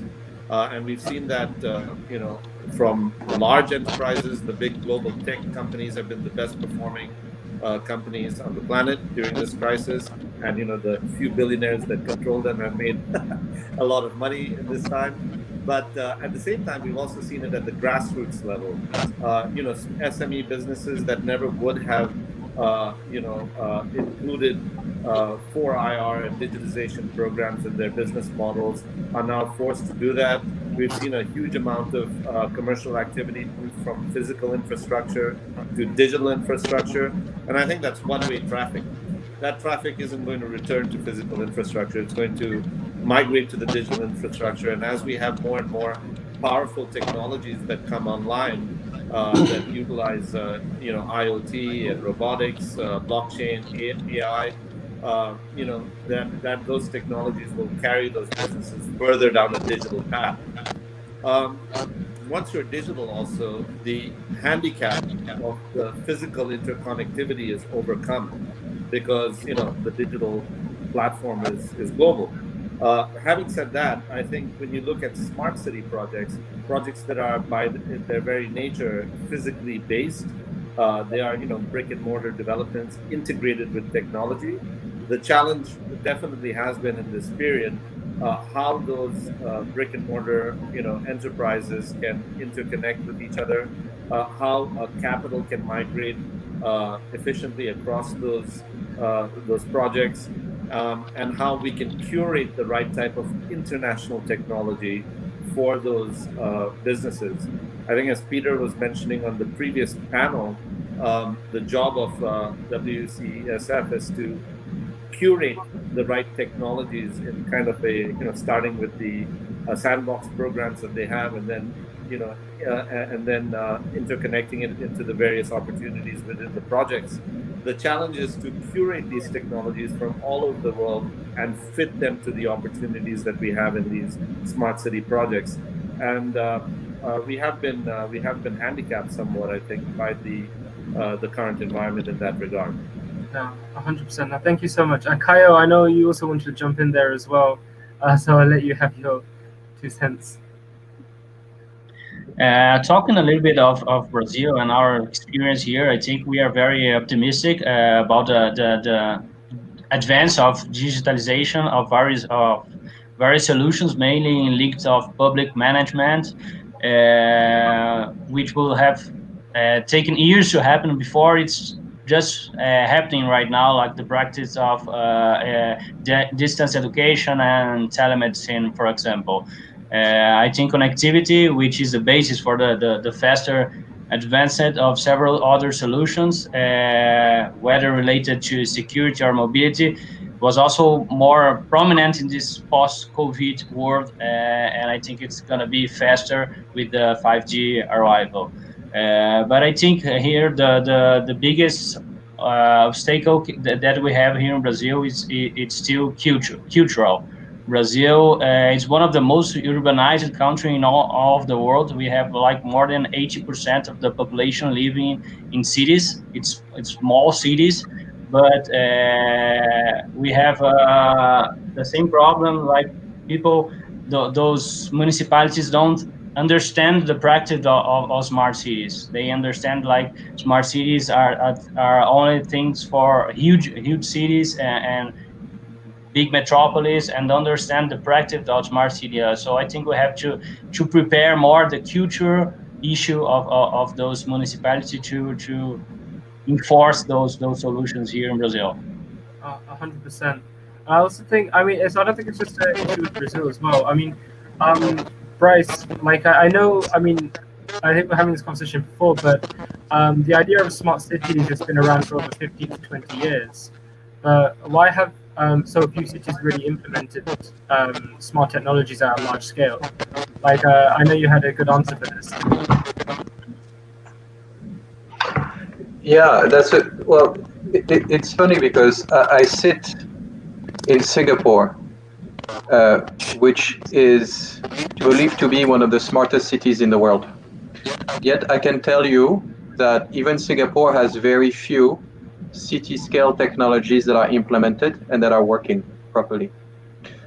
Notably, Singapore is moving away from the idea of a city-scale digital twin. They are actually, most of the technologies that are implemented are, you could say, very old technologies. Simple water management system, intelligent transportation system, ERP for pricing. These are actually simple technologies that we were talking about 20 years ago, but that took them that amount of time to implement, fund, and operationalize properly. So I feel, and I think some of my colleagues here will recognize that, but a lot of cities that have been experimenting with smart city in the past 20 years, actually, it hasn't been very successful. The case of Brasilia has been a case in point of a huge investment of technology that actually ended up losing a lot of money. Songdo in Korea is also a case where a lot of technologies were implemented, huge financial negative component, because for many years, cities thought that smart city meant technology. But smart city does not necessarily mean technology. smart city actually means good planning, means well equipped a government with a lot of the right skills. It means good economic development strategies. It means good social development strategies. And within all of this, technology plays a little role to enhance some of these things. And when it's well designed, and when this technology works well with a good vision and a good government capabilities and a good set of processes that have been properly put in place, then the power of technology really comes to fruition. And it's taken decades for Singapore to even get the basic right. And now they're only starting to move and start to look at a bit more advanced technologies. So I think, and to summarize and let my colleagues speak, the reason why it hasn't been implemented so far, I think, is mostly because of an excessive focus on technology rather than outcome. People thinking about which technology to install versus which objective am I trying to reach, right? That's the first thing. Second of all, a lot of cities have underestimated the financial burden of deploying and running these technologies. And that is because a lot of technology vendors have been pushing these technologies without necessarily being very straightforward about the cost of it all. That's the second one, right? And third of all, I think a lot of cities have been overly ambitious by trying to install too many things at the same time, and none of them being installed very well. Whereas the successful smart cities that you see today, like Alatasama in Finland, for example, are focusing on one or two simple technologies, designing them very well, putting in place the processes, the operations, the services, the stakeholders very well, and then letting that reach their full potential. And it can take many years to even get one or two things right. So I think the three elements is the reason why so far the dream of a smart city is a bit far away from the reality, even in very advanced cities like Singapore. Thank you so much for that, Bryce. And that kind of leads me to my next question for Mr. Kwang. With like the idea of a smart city, what's the approach you believe that Hanoi should follow? Looking at UN Habitat and your experiences and coming up from what Bryce has just said. Okay, thank you very much for your interesting question. Here we also have a lot of discussion about what approach that we should take for Hanoi, for Vietnam. First, you just have to take into consideration Hanoi is the capital of a developing country. There are not too much money, and of course, technology costs money. The second issue is related also about is technology is the objective or is the meal? Because at the end, the technology is at the middle. How to achieve the outcome, the living quality of the people. How to solve problem that Hanoi is facing regarding, for example, flooding or air pollution, traffic jam, or even security of the people, and how to enhance the opportunity for economic and green development. So I think there are a lot of opportunity and of course challenging that we have to face in that one. First, Hanoi should take strategic planning, how to define the vision for Hanoi. A vision for 10 years and 20 years also, how to define that one. And select certain priority area that they should focus in that one. In Ho Chi Minh City, for example, with the defeat, they focus in the transport, for example, smart transport, or they focus also in issue related how to solve the problem of flooding. Hanoi, maybe we are thinking about, because Hanoi is the capital, and the capital is a lot of different layer, historical layer, and how can we explore, such kind of social capital, that's the heritage side of the city, which is how we bring the new concept about creative city. Creative means art. Creative means also innovation. Creative means smart, and creative means also green. That means that is comprehensive issue that we need to deal with that. So now, currently, I think we need to deal with both area. One is the Hoan Kiem, that is the district historical center, which is how explore the potential of the public space, how to explore the heritage, how to enhance the communication between the people. I mean the people and the government, the local government, because local government also they need to share information the people, and also the people also how to create the startup group, how to explore the tourism potential, how to solve problem of also air pollution. So, but in the outskirts of Hanoi, because they are new winding, new urban development area, the connection with such kind of, I mean, the new urban development area with, I mean, the community surrounding, a lot of heritage site, the village, they also, how to connect the urban rural linkages, such issue. So I think smart technology, data, information should be used to solve problem and to explore opportunity for Hanoi. And Hanoi need to define good master plan with a good vision and also with a priority to make investment that can share with community, share with investor for the long term. Thank you so Thank much, you. Mr. Grant. No, that's excellent. And actually, and that kind of leads me to the next point. And this question's for Bas. I mean, Netherlands and Holland has been doing a lot of work with smart cities. And my question is, I mean, I believe you have over 30 years of experience in Holland with large-scale aquathermal solutions. And it's kind of moving on to more specifically looking at some of the work that you've done with aquathermal solutions and how it's helping the city become 100% sustainable with heating and cooling. How do you think other cities can kind of benefit from that? Yeah, good question. Thank you very much. Can you hear me? Okay. So this is a strategic panel, so I'm not going to get into technical details. But the most important thing that we learned and that I can bring you is that it's not about technique at all, just what my colleague said. What we bring is a 100% circular, sustainable heat-cold solution. But the most important challenge is legal, financial, supply chain. You need to bring in line lots of stakeholders. You bring a real change in the industry landscape. You stop supplying energy, but you start a financial, circular, sustainable indoor climate service. So it's a completely different business model, very profitable, very scalable, with very much added value for the citizens.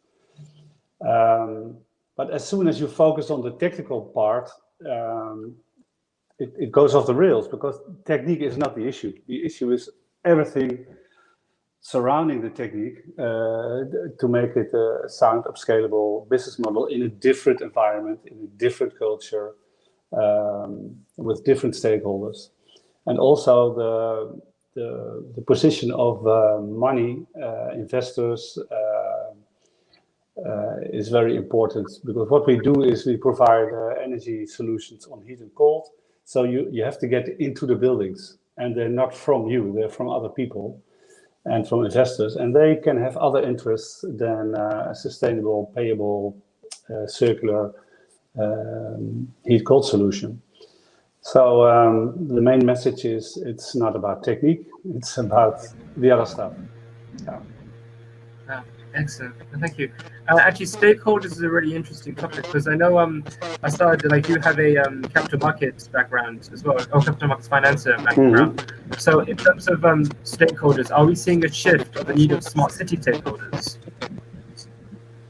Yeah, I think that I think we have.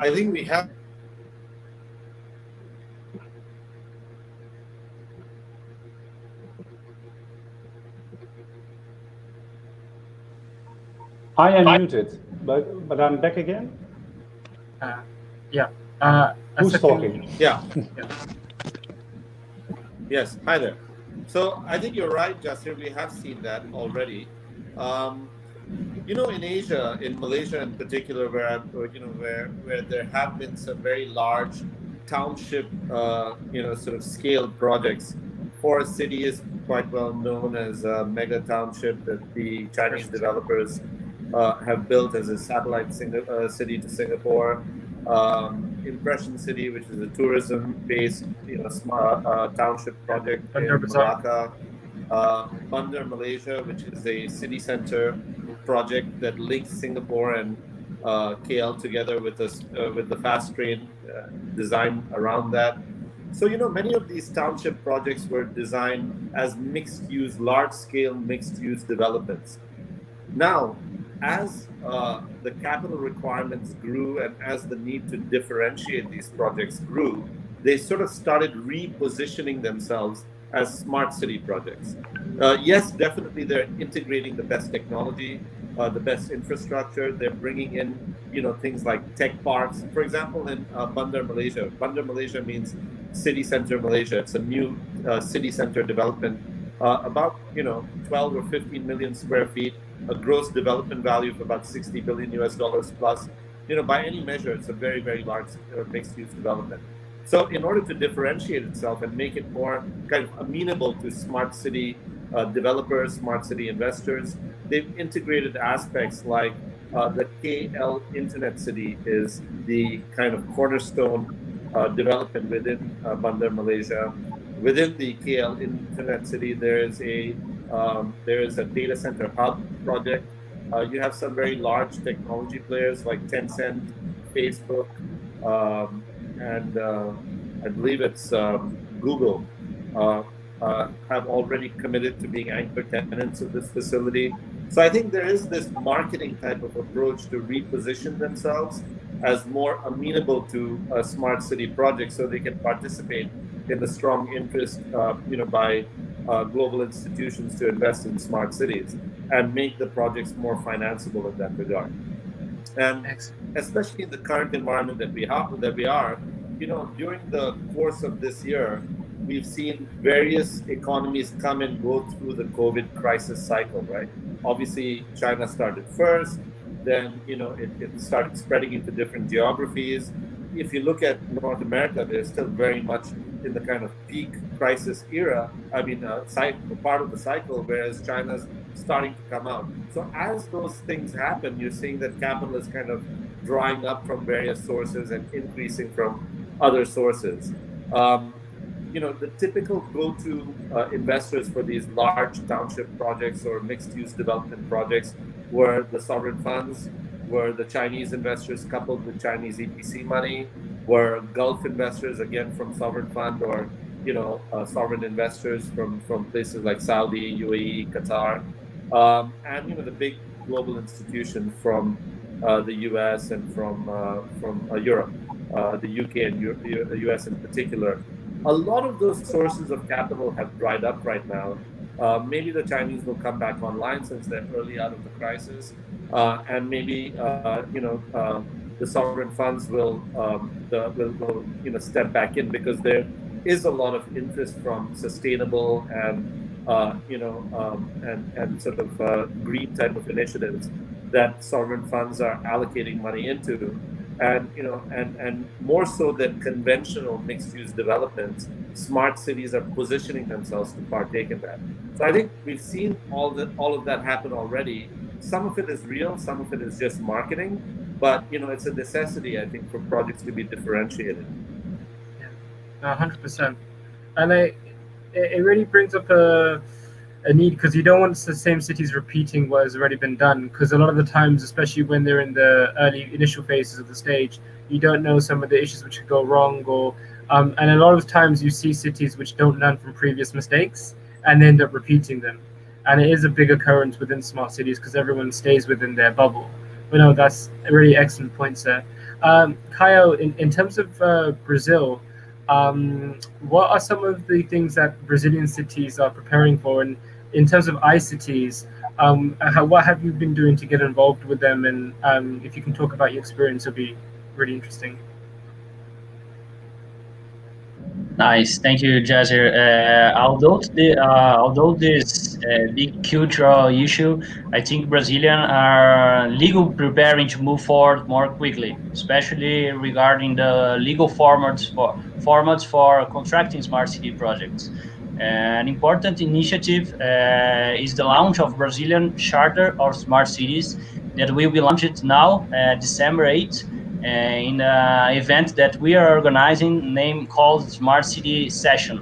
So we're gonna launch this important Smart City Charter of Brazil That is an initiative that involves 3 ministries of federal level and more than 200 people that was participating and representing different sectors like academy and private sector and all of those. The charter is a collectively organized political document that express Brazilian public agenda on the topic of digital transformation in the country cities, and will create a sign to evolution of the smart city theme here in all Brazil territory. ICities are working on those projects, and we work both public and private sector projects. We have developed diagnosis of smart city in smaller cities here in Brazil, and we are working strongly in the private sector as well, with large developers and that like huge neighbors, smart city neighbors that are just developing here in the country. So there are a lot of work here to do in Brazil. That is a continental country here, so we have a lot of work in the both public Awesome. and So private there's sector. definitely a lot going on in Brazil. In terms of iCities, then, who are you most excited about, and who are you looking to see grow over the next couple of years? Which city or area or district in particular? It's hard to say. We have like a very symbolic city here in Brazil named Angra dos Reis. That is a PPP, very huge project. So it's a 30-year project. So I think it's gonna be a very symbolic city. Angra dos Reis is very nearby Rio de Janeiro, the most famous city here in Brazil. So I think it's gonna be a very symbolic project of smart city Brazil. And so this is kind of a question to pretty much any panelist that wants to pick this up, but I kind of wanted to speak about the concept of sharing cities. Now, I know it's always tricky because of GDPR policies, and there's a lot of difficulties when two cities come together and share information. And I kind of just wanted to talk about what some of your personal experiences might be, and what you've seen, how it's done well, some of the difficulties and challenges that you've also faced, and how you think it should be done going forward. I just kind of want to hear the panel's opinions on it, and kind of see who thinks what, if you have had any experience within sharing cities. Anyone's free to jump in. Well, I can relate one of the experiences that we had a couple of years back. So one of the challenges in terms of smart cities and other large mixed-use developments is finding models that are economically viable and replicable. So once one template is shown that it works, it's sustainable, it has the right economics, then I think you find that developers are more ready to adopt those type of formats and replicate them in different cities or different geographies. And because of the huge amount of investment required for these projects, that's a key point, to ensure that a concept on paper, as ambitious as it might be, actually works economically in the marketplace, right? So in India, there was a project called GEMS in Gujarat. Anyone developing smart cities would be familiar, because it was a very large-scale project to build a entire township, in the state of Gujarat, near Ahmedabad, and it was meant to be a model that could be replicated across India. Obviously, if you've been to places like India, the infrastructure bottlenecks and the challenges of redeveloping urban areas in India is very great. And so the idea was that if a large project could work on a standalone basis, on a greenfield basis, then they could replicate that across the country without having to disrupt the, kind of legacy infrastructures and try to, go through the very cumbersome exercise of renovating existing cities. The developer of that project was a private infrastructure group called ILNFS in India. And I remember meeting with the chairman a couple of years back, and he said, if this project works, we'll be the most important infrastructure developer in Asia, and if it doesn't work, we'll be bankrupt. So that's the importance of getting the economic model right. No, thank you for that. Bas, yeah? Yeah, we have a very decentralized culture government in the Netherlands. So our big 5 cities, they all chose a specific theme to focus on and to excel in, together with private parties. And together, the 5 of them cover the whole smart city agenda. And they share the knowledge and they do joint projects. And they also help the regional cities that are the next top 20 cities. And the central government facilitates. And that's all they do. And this works very well. It needs a sort of culture that facilitates that. Do you think that could be replicated for like a twin city initiative? Absolutely, and I think it's, I talked about this with Peter, I think it's something you should do on a global scale between cities also. But there's also a cultural aspect. You need to loosen up as a central government and to let it, not bottom up, because it's big cities like Amsterdam, Rotterdam, but still, you give the steering wheel to the decentral government. So it's a sort of balance.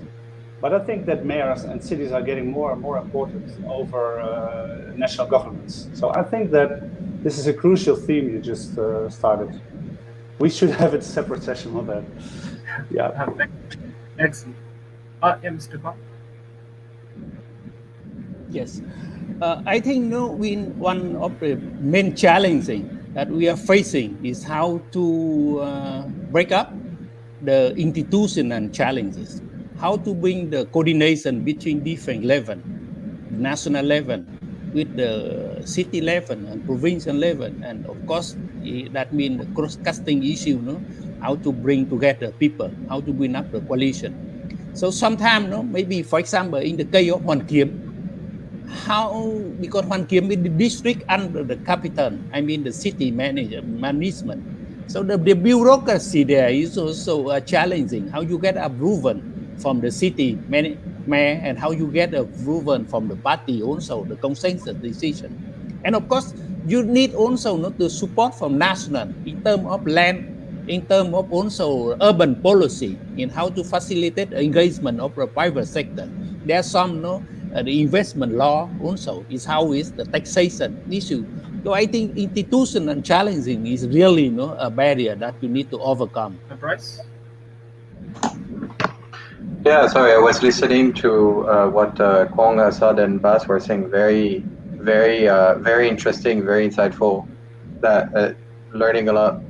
Thanks, guys, for sharing. I guess the key question that I would have is, what is the definition of sharing when you come talking about sharing cities? Because this could happen at multiple levels, and I think this could have multiple implications, right? A lot of cities are talking about sharing in terms of data sharing. Certain aspect of data in one city can be basically pooled, and basically you reach highest economies of scale. You have sharing in terms of best practice sharing, which is a city that is going through a particular pilot or project, as you say, is garnering a certain amount of best practice in terms of what to do, when not to do, and then spread it around. And this is what Kayo was mentioning a little bit in terms of, cultural differences and certain paradigm working within a particular context, like Bas mentioning certain things working in the Netherlands or Barcelona, I don't think would necessarily work in Southeast Asia as seamlessly, right? So you need to understand the jurisdictional nature of things, political philosophy, etc., etc. And then the third element, which is probably, I find probably one of the most interesting, is resources sharing or finance sharing. Because there are a lot of smart city initiatives that actually, as Assad was mentioning, are suffering from huge economic penalties, not only in terms of the development of the technology, but as well in terms of the running of the technologies. And certain technologies are only financially sustainable at scale. That's notably one of the issues with smart grid. Smart grid, in order to reap the benefits, you need to have a certain of critical mass of people who are using it, or like size of the thing. because this is where the latencies or the minimization of latency is actually bringing back enough to basically justify the investment. So it might be that two cities that are nearby would actually shoulder the cost of the infrastructure in a similar way. And for cash trapped, one of the biggest issues with smart cities is basically a lot of municipalities are cash trapped. They don't have the finances to basically do that. So having a bit of a shared understanding of municipal level financing across several cities, rather than relying on central financing, is to me one of the most interesting ways of approaching city sharing. So yeah, I was just processing a little bit in terms of probably different ways of sharing and which are the most, you could say, highest potential, depending on what we're looking at. I mean, you bring up a very, very good point. And I think, I mean, in terms of developing and adapting a PPP model, you would presume that a lot of those cash-strapped companies and opportunities can kind of open up using that model, in the sense that you're also getting private investment coming in, as well as the government, who you do say is always cash-strapped. They can have the potential to actually raise funds for these companies and then put into development. And of course, a lot of these companies, for example, might be international companies, and there's nothing saying that they might not have the opportunity to develop in the UK, for example, but let's just say they're working on a project in Hoan Kiem. How can they open up the doors to create and participate in a smart city project in their home country? Because it does happen a lot where you have these international companies that are working in an international city, but they don't actually work for their own country. So there's a lot of interesting dynamics, I think, when it comes to sharing smart cities and the way a lot of smart cities operate.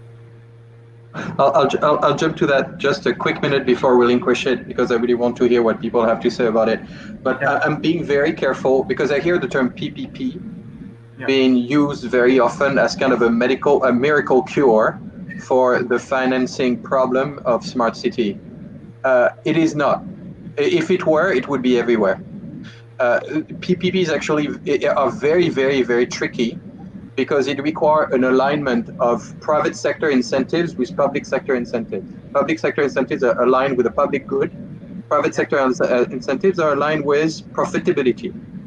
And even in cases where PPP is you could say, thrown around as kind of like very interesting approaches, like integrated mobility platform, for example, like Mass Global or Mobility X in Singapore, bridging that gap is so complex that usually doesn't pan out. The cases where PPP have been working very well is in terms of large infrastructure like a water treatment plant, because then the private sector comes in and then operates and as a business for enough years to basically make their money back. So in some cases it works, usually in utility, but that kind of miracle cure of PPP is definitely not like a whack-a-mole hammer that is going to help us solve all these issues. It's incredibly complex and it's going to be on a case-by-case basis. But that's my opinion. I'll let my colleagues maybe jump on this and share their thoughts. I agree on that. With one remark, that is that a lot of city development is utility and infrastructure driven. So I agree that PPP is complex, especially because you have different goals and cultures. But as long as the market can fill in the policy agenda of the public good, and the public good accepts that you can only scale by a reasonably profitable market initiative, especially in, for example, the sector that I work in, which is utility and infrastructure driven, but at the end, added value solution for the consumer and for the citizen, it works. It's complex, but it works. So that's a side comment. Thank you so much, Bas. I think, unfortunately, that wraps up our time for panel A. Gentlemen, thank you so much for joining us. I hope the audience had a really good time and got some good insights coming in. If you want to contact any of the gentlemen, then please follow, and I think we have all their information on our Eventbrite post, so please do follow them, and you can catch up with any other questions you do have on LinkedIn or by other means. But no, gentlemen, thank you so much, and looking forward to talking with you all later. Thank you all. Thank you, everybody. Great meeting you all. Thank you. Thank you. Thank you. Bye-bye. Okay, so shortly we will be having our members from panel B coming. The main topic will be on innovation in smart cities. And yeah, I'm looking, just please give us 2-3 minutes when we just get prepared. So in the meantime, if you have any questions from the audience side, you can also leave your comments or questions in the chat room that our moderator, Jasir, will collect some of the questions from your ends, and we can actually share it with the other panelists. Thank you.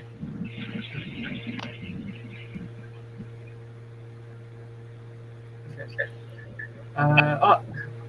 So we have people coming in. Mr. Dat, Mr. Yeah. Dat. Jeremy, we expect Jeremy coming in. So how we're just waiting for one more, I think. No, 2 more, 3 more. Gianluca, Jeremy, Denise. Excellent. Okay, so I think whilst we wait, we can start the introductions, so we don't lose any time. So ladies first, Celine, should we start with you? Okay, sure. Shall we wait for the others, or shall I just? I think if you start the introduction, then I think everyone will just jump in. Right, perfect. Good day, everyone. I just wrote down Chào buon trưa. I think it's in Vietnamese a good day. So I'm Celine Wong. I'm based out of Switzerland, and I'm a philanthropy ambassador to various charitable organizations. Besides SEG, I also employed with a bank and heavily looking into how smart cities can also play a major addition in maintaining people's wealth and also healthy lifestyle. Thank you. Thank you so much. Professor Dat? Good evening from Hanoi, Vietnam. My name is Chen Thoda. I am the chairman of University Board, Hanoi National Economics University. It is my great honor to join a panel discussion today. Thank you. Thanks so much. Alessandro? Hi, everyone. My name is Alessandro Martello, and I'm here in Milan, Italy. I'm professor at the Catholic University of Milan, and with my company, we assist multi-utilities in the transformation towards open innovation in the sector of smart city. And thank you very much for inviting me here today. Thank you so much. Jeremy? Hi, everyone. Good afternoon. Good evening. My name is Jeremy Lustman. I'm a partner with a law firm called DLA Piper. We're one of the largest law firms in the world. We're in about 65 countries and about 95 cities. Not yet in Hanoi, but I hope soon.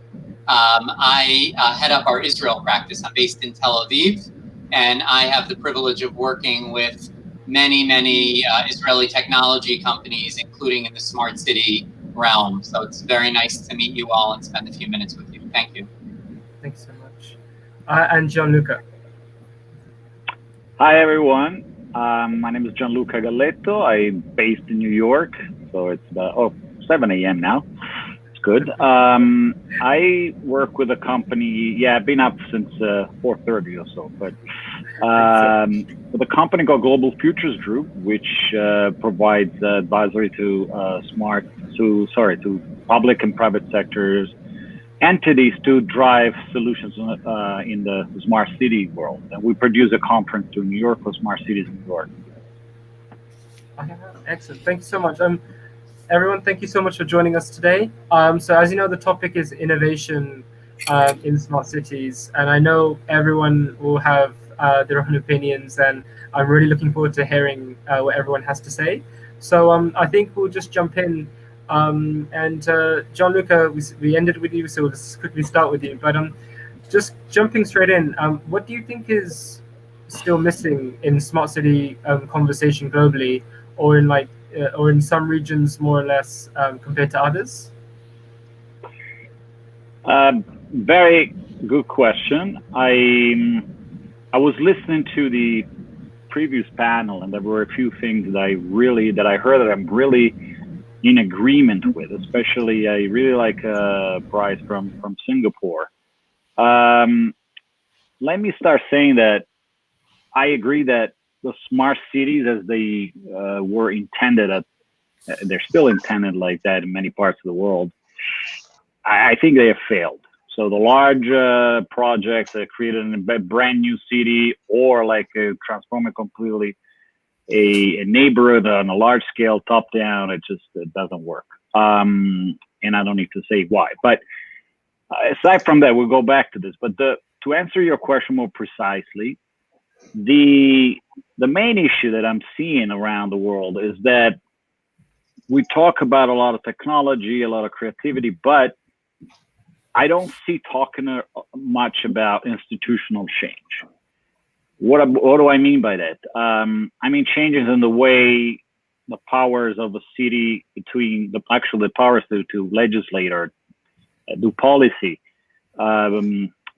is allocated between the central government or like middle government in case of federal countries and local government. And then because especially what COVID has showed in the West is that a lot of big cities, including mine here, but almost everywhere, they lost a lot of people that are just like even permanently now working, living outside. Some of them will come back, but still, so there's a new relationship that needs to be understood better. It's very clear now, the relationship between the major metropolitan area, the actual city, and the rest of the area. So to understand even more, New York in the States, there are 3 jurisdictions at least: New York City, the state of New York, and the federal government. Now, the metropolitan area of New York is like 3 times almost the size of the city. That's more than 20 million people, covers 3 states. So, but if New York City doesn't have any power once you cross the border of the city. And it's very hard. Everybody's jealous of that. So a lot of conflicts arise on problems that require an integrated approach. And so you have to form other sort of like patching solutions like, okay, the Port Authority, for example, that runs the airport in New York and the ports, they had to create a dual agencies, which is New Jersey and New York. So this is nobody's talking about that. How do we also need to change the way institutions work to really, address problems in a long term? I don't know if that's clear. Yeah, thank you for that. No, that really is, and I think, you're correct. It's not necessarily just it actually does apply to sharing cities. It's not just two international cities working together, but also local cities and how they can collaborate as well. There's a huge issue in a regional level. Yeah, it's not just again. It's you can collaborate, but that's like a local initiative. Like let's take the U.S. again, just because I know it better. But the Paris Accord, Trump administration leaves the Paris Accord on climate change. So what happens is a lot of cities fill the vacuum. They create a huge alliance led by New York, more than 300 cities. Okay, we're going to enforce it locally for as much as we can do. It's not about collaboration. It's about how institutions are created so that because each, let's say the mayor or the governor of New Jersey and the mayor of New York respond to 2 different sets of people. Their voters are different.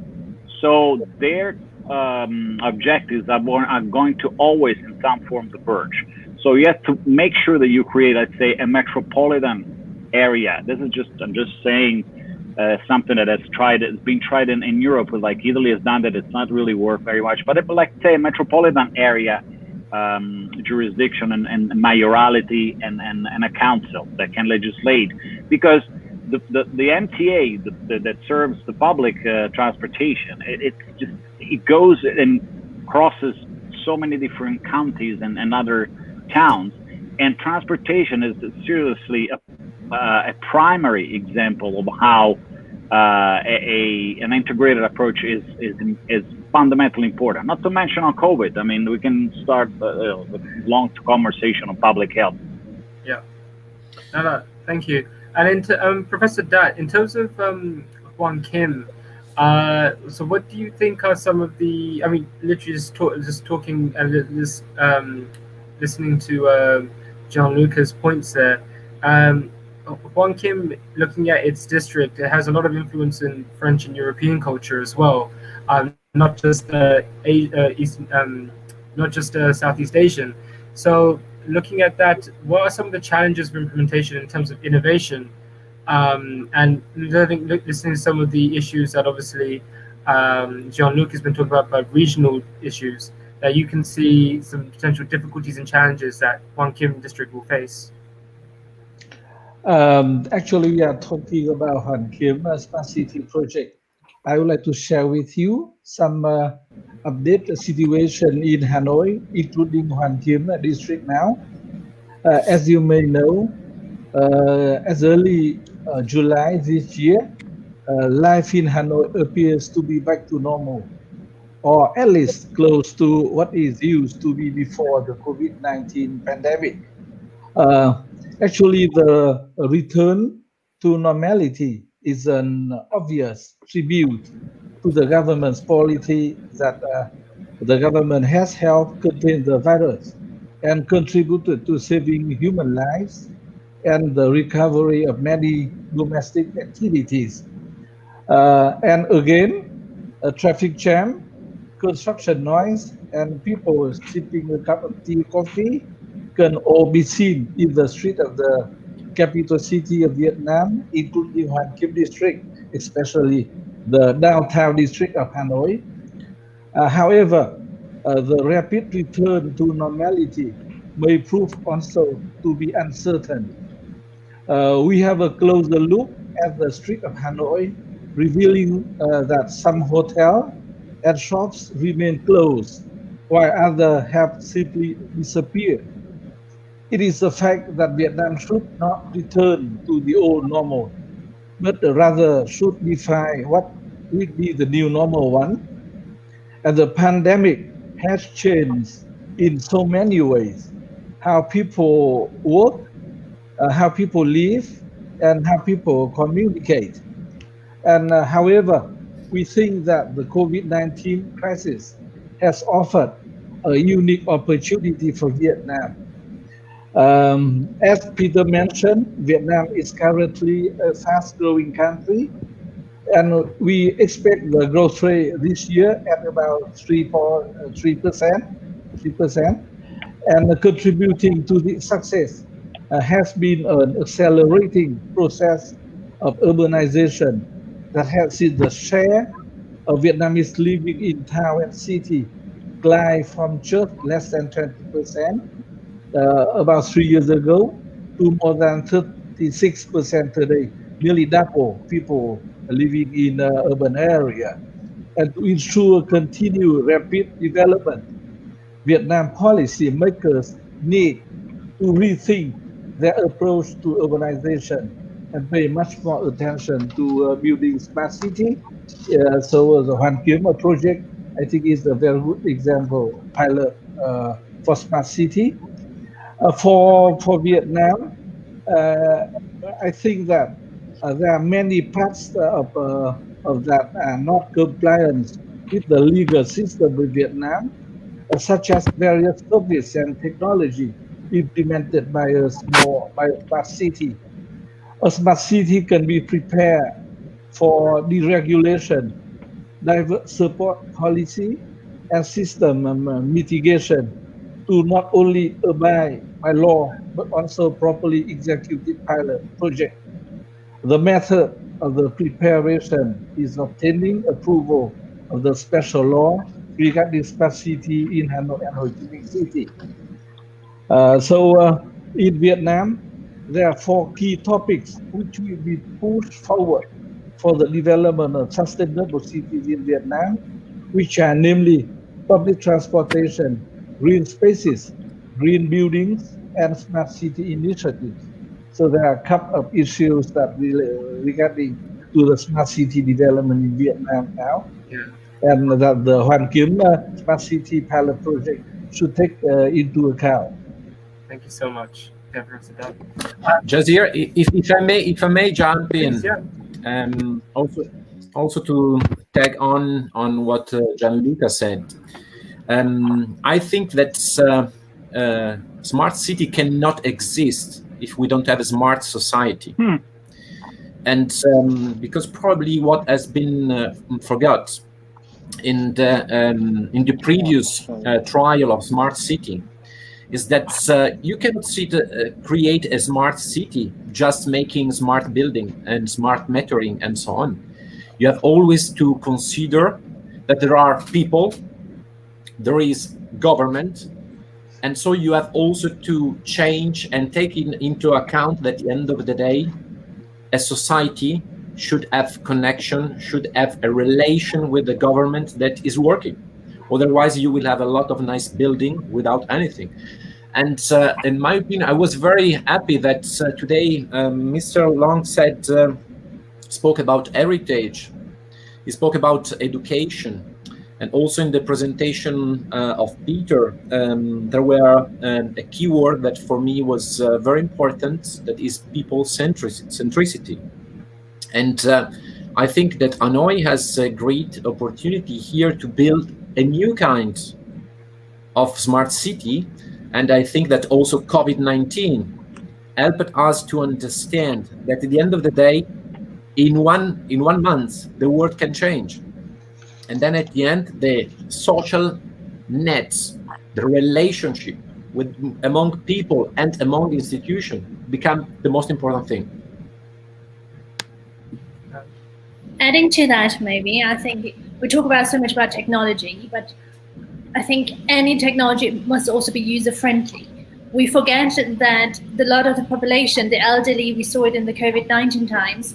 Here in Switzerland in particular, there were so many online processes to be filled out. You scan a QR code, but 30% of the elderly population, 60 and upwards, wouldn't even know how to download an app.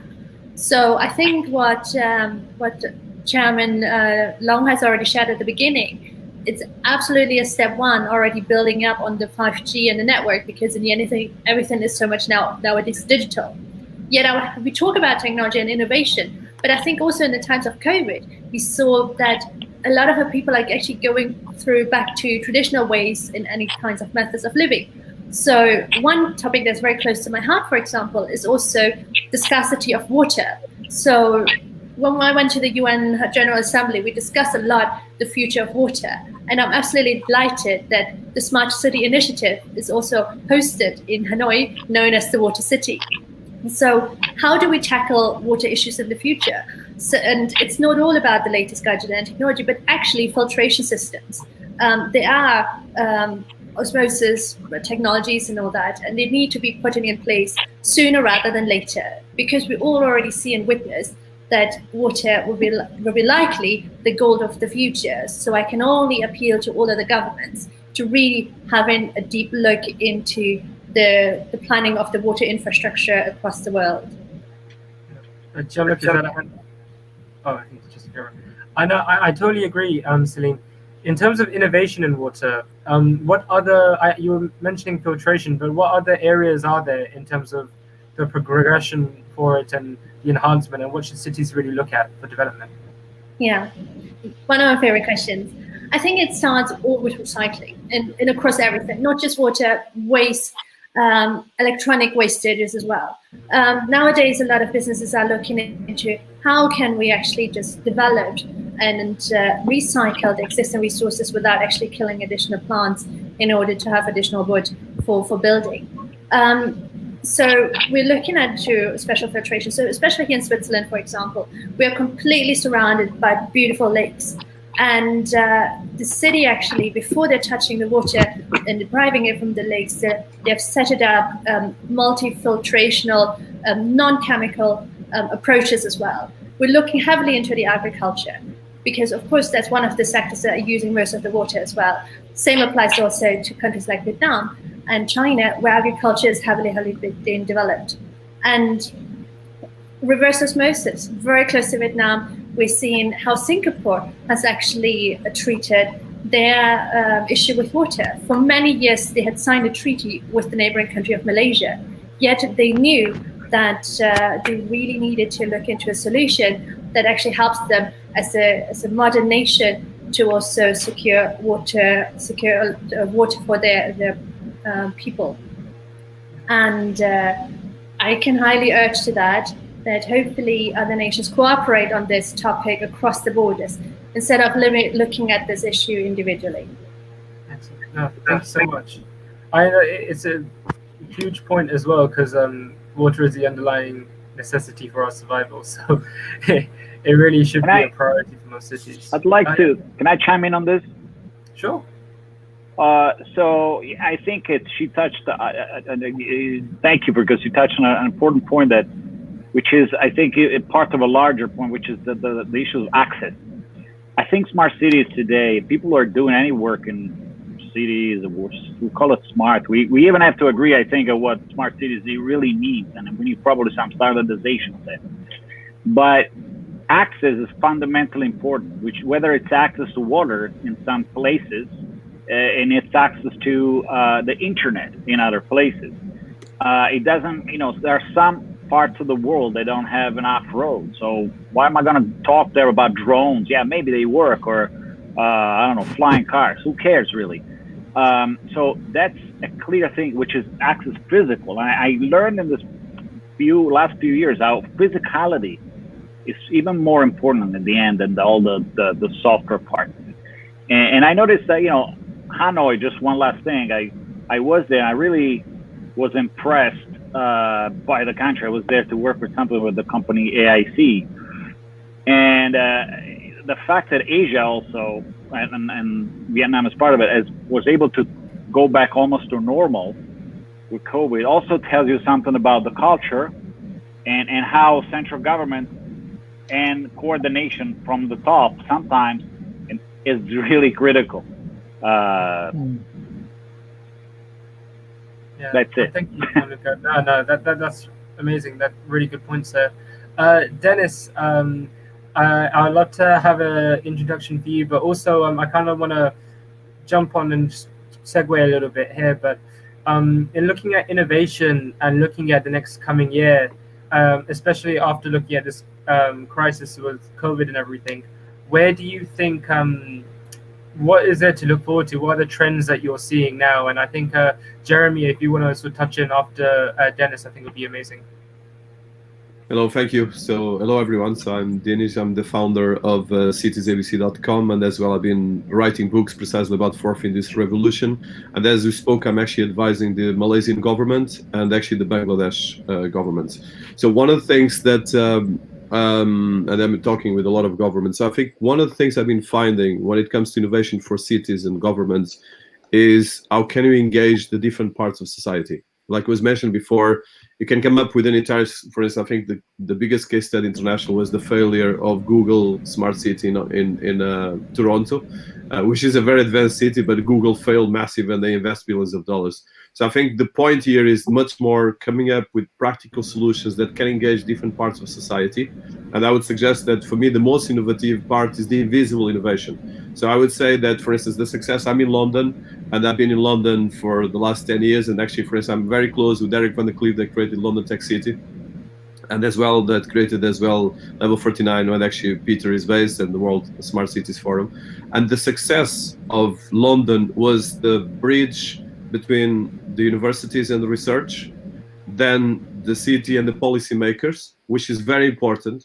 Because, for instance, it's like, for instance, I have actually a team working for me in Hanoi. So I have actually 10 people right now working for my company in Hanoi. And for instance, what I want right now is to make sure that as an international company, I understand that the company or the country, in this case Hanoi, is offering me possibilities to engage with the community, but at the same time that I can actually get universities to support, and then making the different players of society working together. This is very important, because I think that's the future of smart cities, is that the technology has to be used to empower people, because otherwise we have another dystopic problem, and we have enough of that on the world. So I would suggest the bridge between the university is particularly important, and then the society in general, because I've been teaching in business schools as well for the last 10 years. I know how important it is, but it has to be, for instance, I'm hiring people in Hanoi. I want to make sure that people speak English. I want to make sure that they are digital savvy, that I can go and let's say I need a research, I can go to university, and the university is speaking with the Hanoi mayor, and at the same time I can actually go and understand that the city has this infrastructure that helps me getting good Wi-Fi, good connections. And then we can actually go a bit more ambitious. But these foundations have to be clearly done, because if we don't get these foundations right, we'll fail. And I think this is, for me, the most important thing for this topic and for innovation when it comes to smart city. And I'm a huge fan of Hanoi. I think it has all the possibilities to become a super city. But this work between, so I'll repeat, universities and research and schools, then the society in general, and the mayor and the relationship with society, and then of course then the businesses and the policymakers. Because for instance, success of London was replicating the excess of policy making from Silicon Valley and attracting international ecosystems here.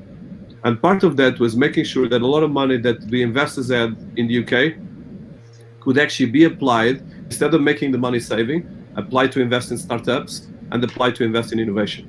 And therefore they create all these unicorns. The biggest part of unicorns in Europe are based in London because of that. This was in the last 7 years. There's an entire study that I've been doing and studying, and everyone here in the call knows about this. Peter is quite involved on that. But I think this is the most important thing. And then, of course, there's all the 5G and all more advanced technology, but that needs to come afterwards. We need to start by the basis. Build the foundation up. I think that was so well said, and I couldn't agree more. And in my mind, I think that what COVID has done is it has forced government and the private sector to come together in the most symbiotic way that they probably ever would have. Meaning before COVID hit, I feel that in the world of smart city, you had those people in private industry that bought into it, and you had those that didn't buy into it, or it just wasn't as much of a priority. And now when you look at everything in the smart city prism through the lens of Corona or COVID, how can it not be at the top of everybody's list, right? When you think about congestion and pollution and navigation and public transport, all of these are such dramatic issues that we all are dealing with. And when you recognize in whichever city we are in that what public transport we're going to take and what we're not, and how it would be so transformed and different if smart city technology was enabled, it really dramatically transforms the way that we look at things. And I think it requires government and private industry to come together in a very holistic way. You now have more and more cities that have hired CROs, chief resilience officers, because at the end of the day, within the governments are recognizing that they need to have more and more business professionals within their organization who can run a business within the government, who can know how to execute on projects, who can know how to collaborate with other organizations, with other cities, and make sure that information is being shared from one government entity to another. You now have venture capitalists and private equity funds that are looking at prospective companies, and one of the big selling points for the companies is how their business will make a difference in an ESG kind of a way, and will add more to the environment, and will be able to dramatically make a difference. It's no longer just a profitability issue, but as investors now can't take due diligence trips and they can't meet people in person, they're looking much more critically. They have a lot of capital to deploy, but what is definitely turning them on to more companies is their ability to say, you know what, we've already engaged with government. We've already started collaborating with them and finding ways that we can, deploy our technology, with governments in a way that's very comfortable for them. So I just feel that you have this synergy between government and private industry that never before was at this level of closeness. And I think that there's, a tremendous amount of potential, in terms of that. And obviously it's not only limited to transportation. It's, of course, when we think about digital health and we think about digital learning and we think about all of the things various cities have done just even in the last 7 months, whether it's in Singapore, as I know was mentioned, in terms of digitizing businesses. We're talking about in China, there's a lot more green roof gardens and sustainability that's been employed. of course, within the UAE and Korea, the contact tracing and the AI vis-a-vis, getting a much better picture on those areas that should be locked down versus other areas not. You see private industry and the government coming together in a very impressive way, and I think it really provides great. We've seen great traction, and I think that there's great encouragement moving forward. Excellent. Thank you so much. So we actually have received a question on the YouTube for the panel. So the question is, startup activity, especially non-digital based startups joining the Hanoi project. I'm wondering, how can they do their businesses well in the COVID pandemic?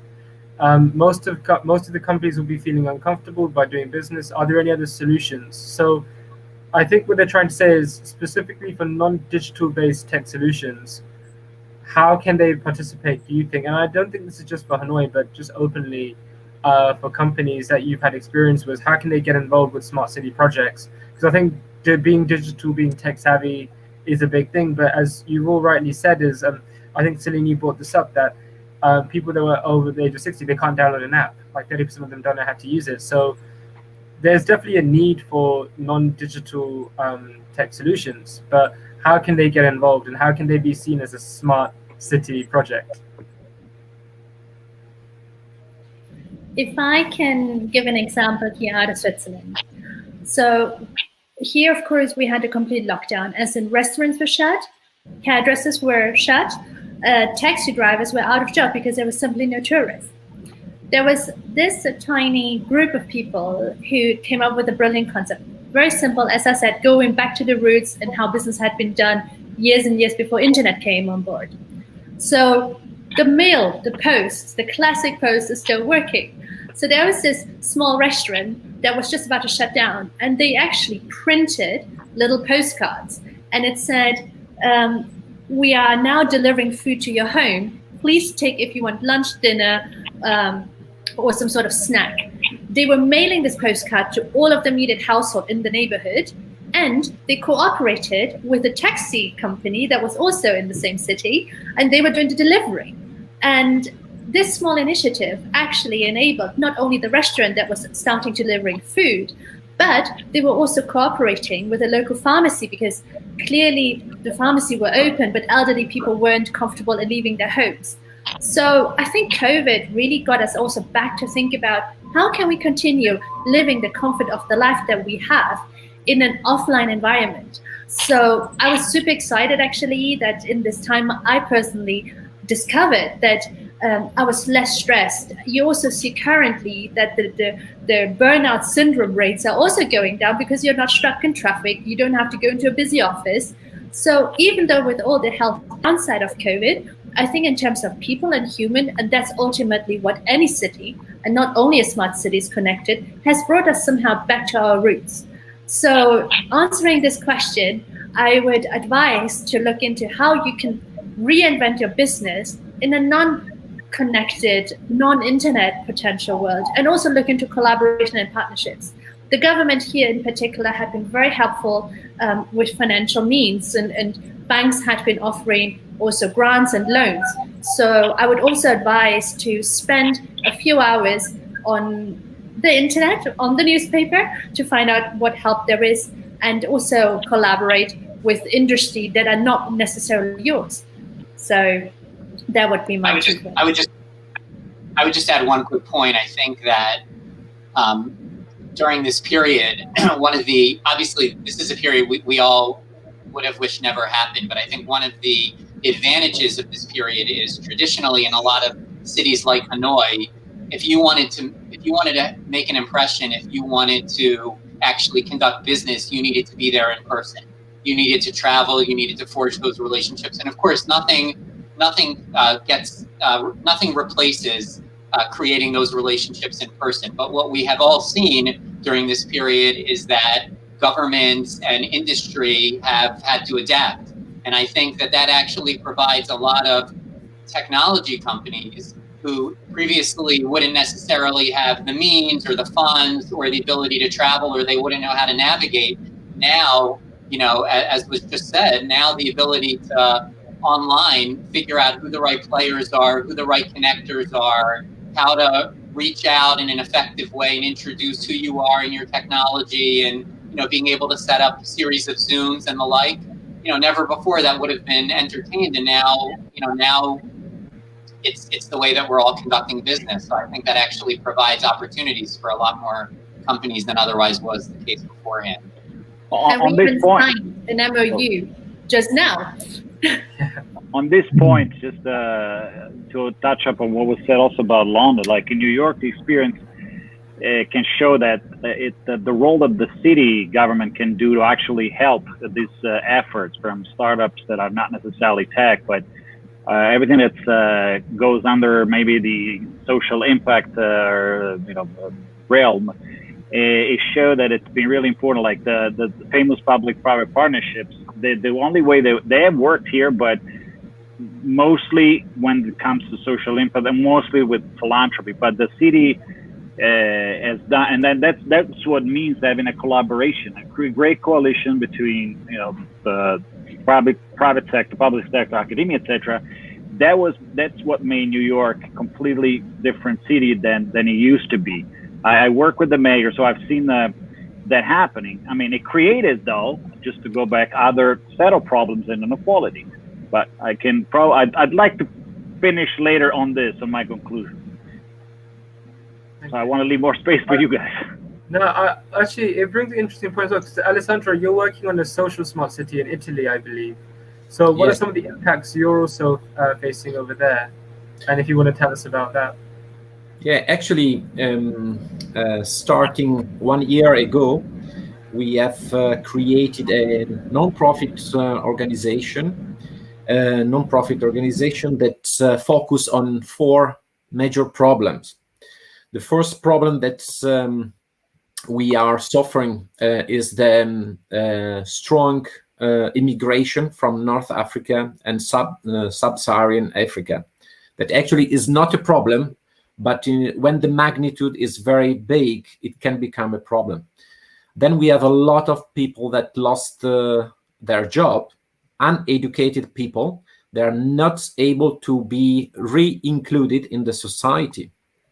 And then we have a lot of artistic heritage. Today, I think heritage was a key word that I heard in the speech of the Mr. Lang that I really appreciate. We have a lot of heritage, but you have to take care about heritage.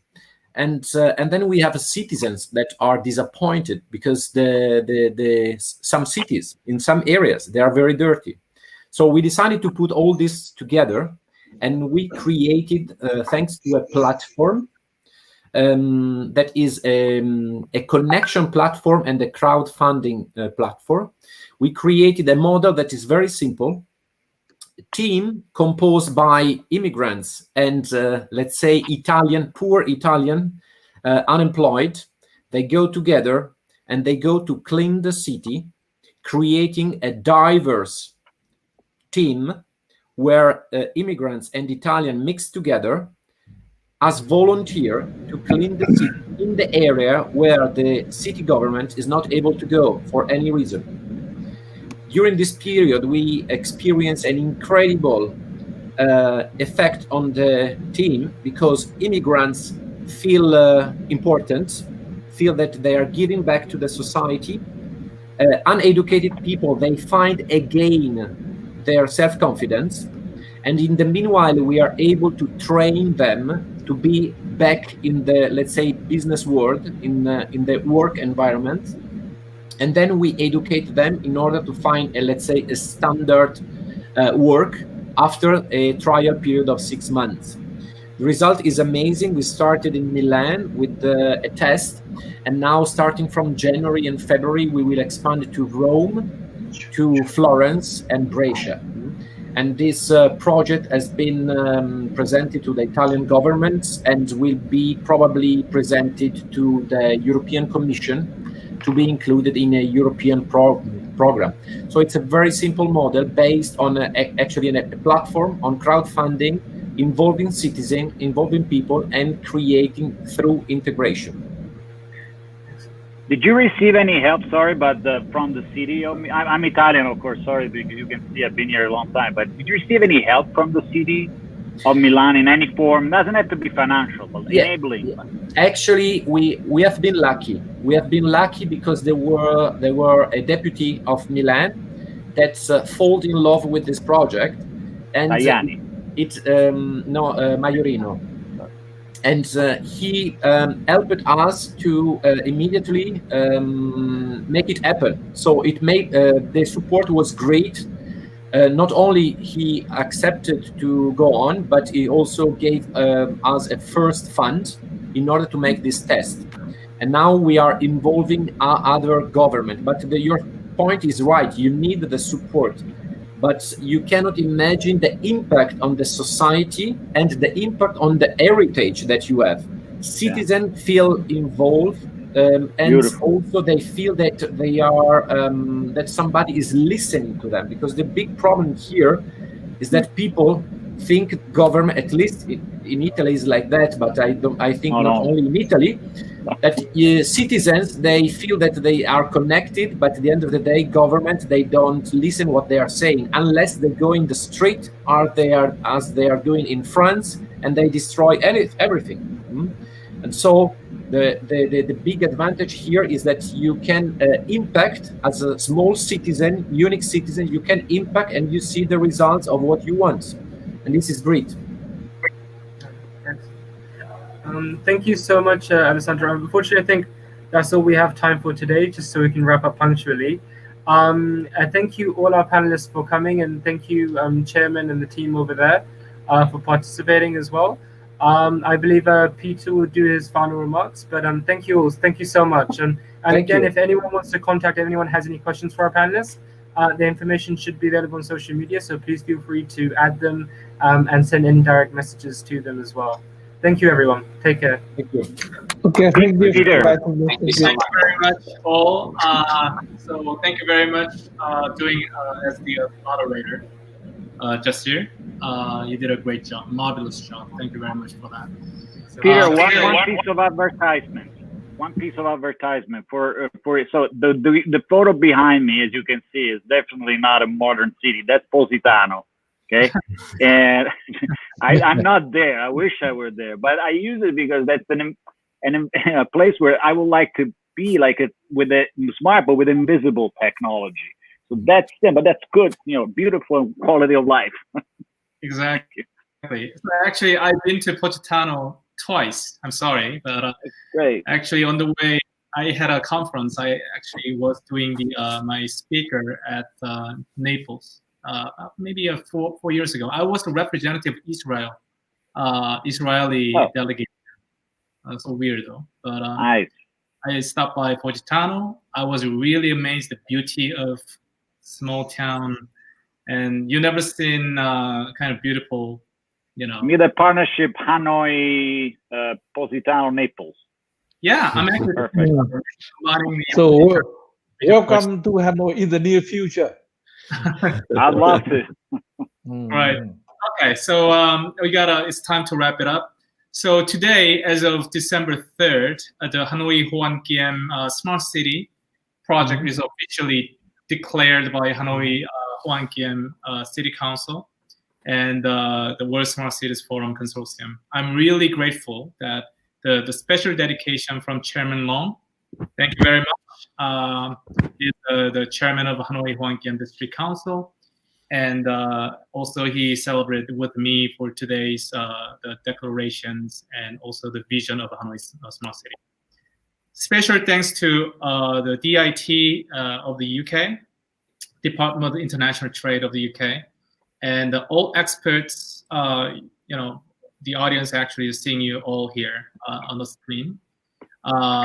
Who share the beautiful insights and amazing experiences from Vietnam, Israel, England, Italy, the Netherlands, Singapore, Switzerland, and Liechtenstein together, and the US. Thank you very much for your dedication, everyone. I'm really grateful for that.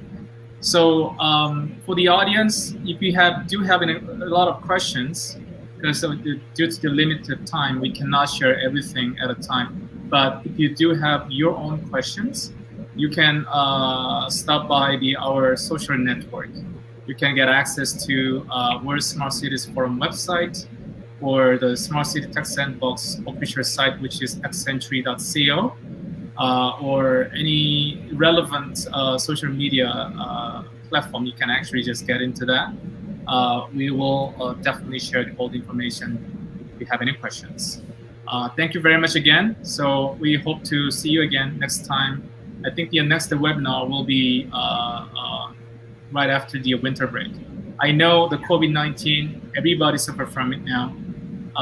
Please stay safe and be well. And it's up to you if you just, get the vaccine or something, but it's up to you. We'll see you by next time. Thank you very much. And happy holidays and happy New Year to everyone as well. Happy holidays. Happy New Year. Happy New Year. One more thing. Any comments from Chairman Long? I think maybe we need to just listen from him before we just end up. Chairman Long. Anh Long có nói gì không ạ? Anh Long có muốn nói gì không ạ? Các cái yêu cầu khác nhau đã dành thời gian để cho chúng tôi trao đổi ngày hôm nay, và đặc biệt là có rất nhiều những ý kiến chúng tôi còn đang băn khoăn thì đều trả đây. We thank you very much for the participation, also the experiences and knowledge that you shared within that webinar.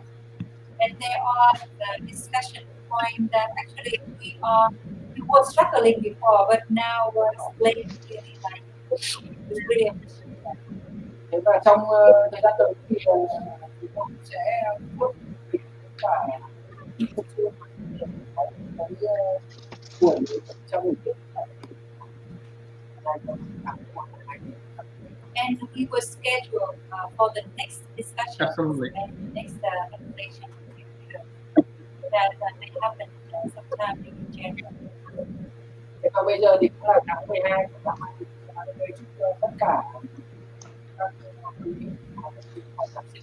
vui vẻ. And it's also now December already now. So I wish you a Merry Christmas and Happy New Year. You too.